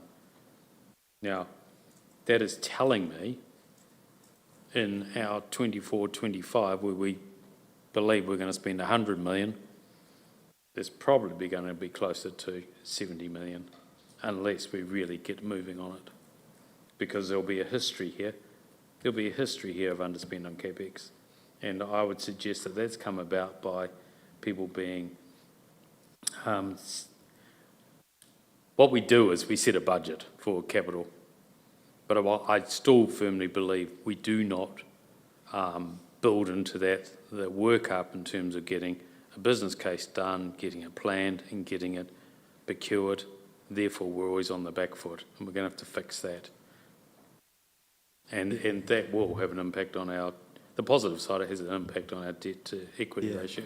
It does. The disciplines have only changed in the last couple of years in the or last year and a half in the capital, and where these vertical builds have come on, and we haven't delivered on that. But actually, we stepped up and we consistently delivered that capital program as far as the horizontal. So I've got all faith that we can keep delivering that. It's the challenge of getting that vertical in line. So yeah, I don't think it's a hidden hope. But to your point, we need to be well planned prior to the capital delivery, because this is what we've come out and said we're going to commit to the community. So it's important that we invest in that infrastructure before it starts bleeding into our streets. Councillor. Yeah, 100%.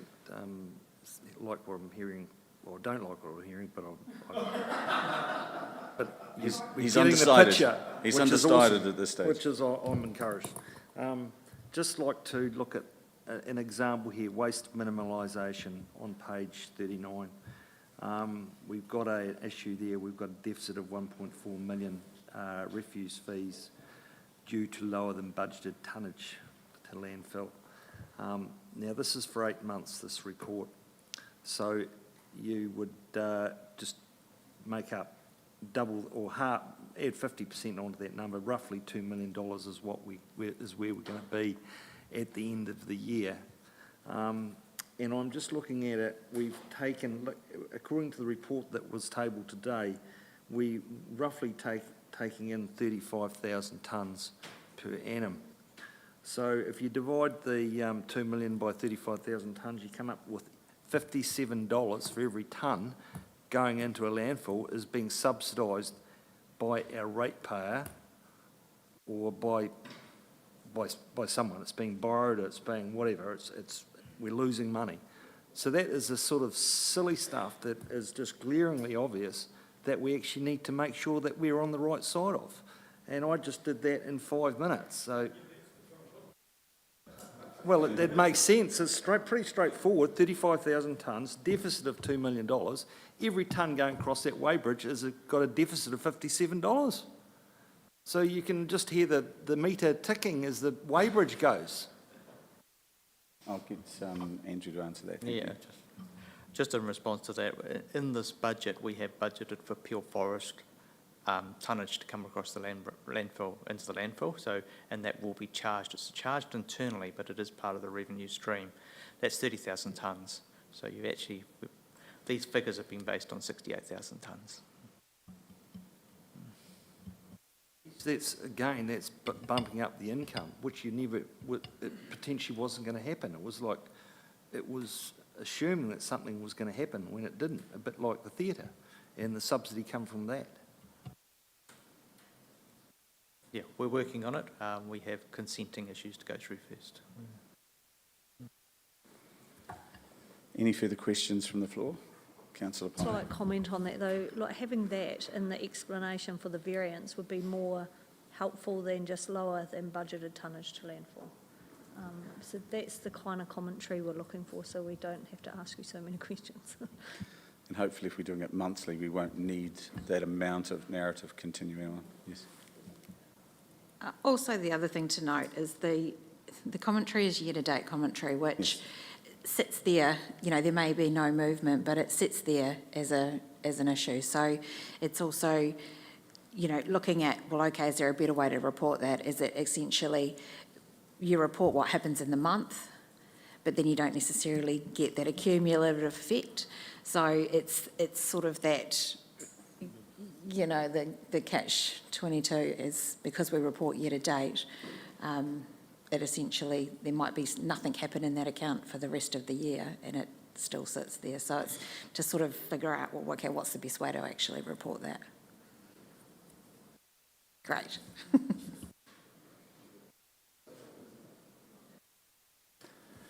Well, any more comments, any more questions? Thank you. valuable, and obviously from that paper, we'd like to move it, but we also have a motion from that in relation to having this reported monthly. Would you like to? Okay. Happy with that. Councillor Scott, seconder for that. Councillor Booth, all those in favour? Against, so carried.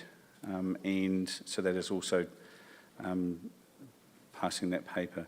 So moving along now to 8.3 on page 44, and we've got the Aorangi Stadium building ownership confirmation.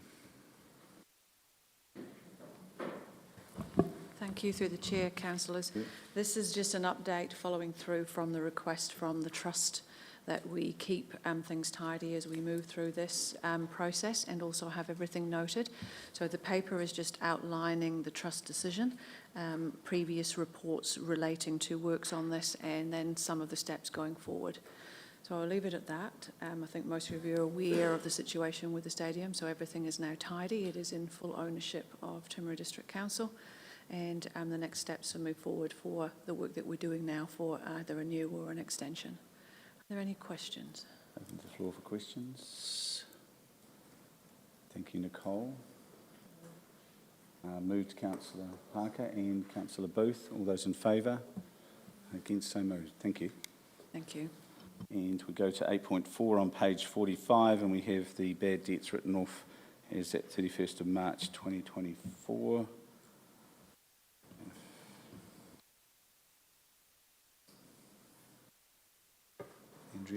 Andrea? Apologies, this was only meant to be the 3-month report. Yes. However, there was a request at the last public excluded meeting to actually have more detail. So essentially we've provided the more detail for the 9 months, but then it will be a 3-monthly report going forward. So I apologise for the information that you've already seen. Yeah, that's all good. Essentially this report is a receive and note and yes, potentially further discussion in public excluded. Absolutely. I think we'll take those questions into public excluded. So with that, Councillor Jackson, move that, and Councillor Scott, thank you. All those in favour? Against, so carried. So I have nothing to carry forward from public forum, so I'll exclude public for the public excluded reports. Someone like to move that? Councillor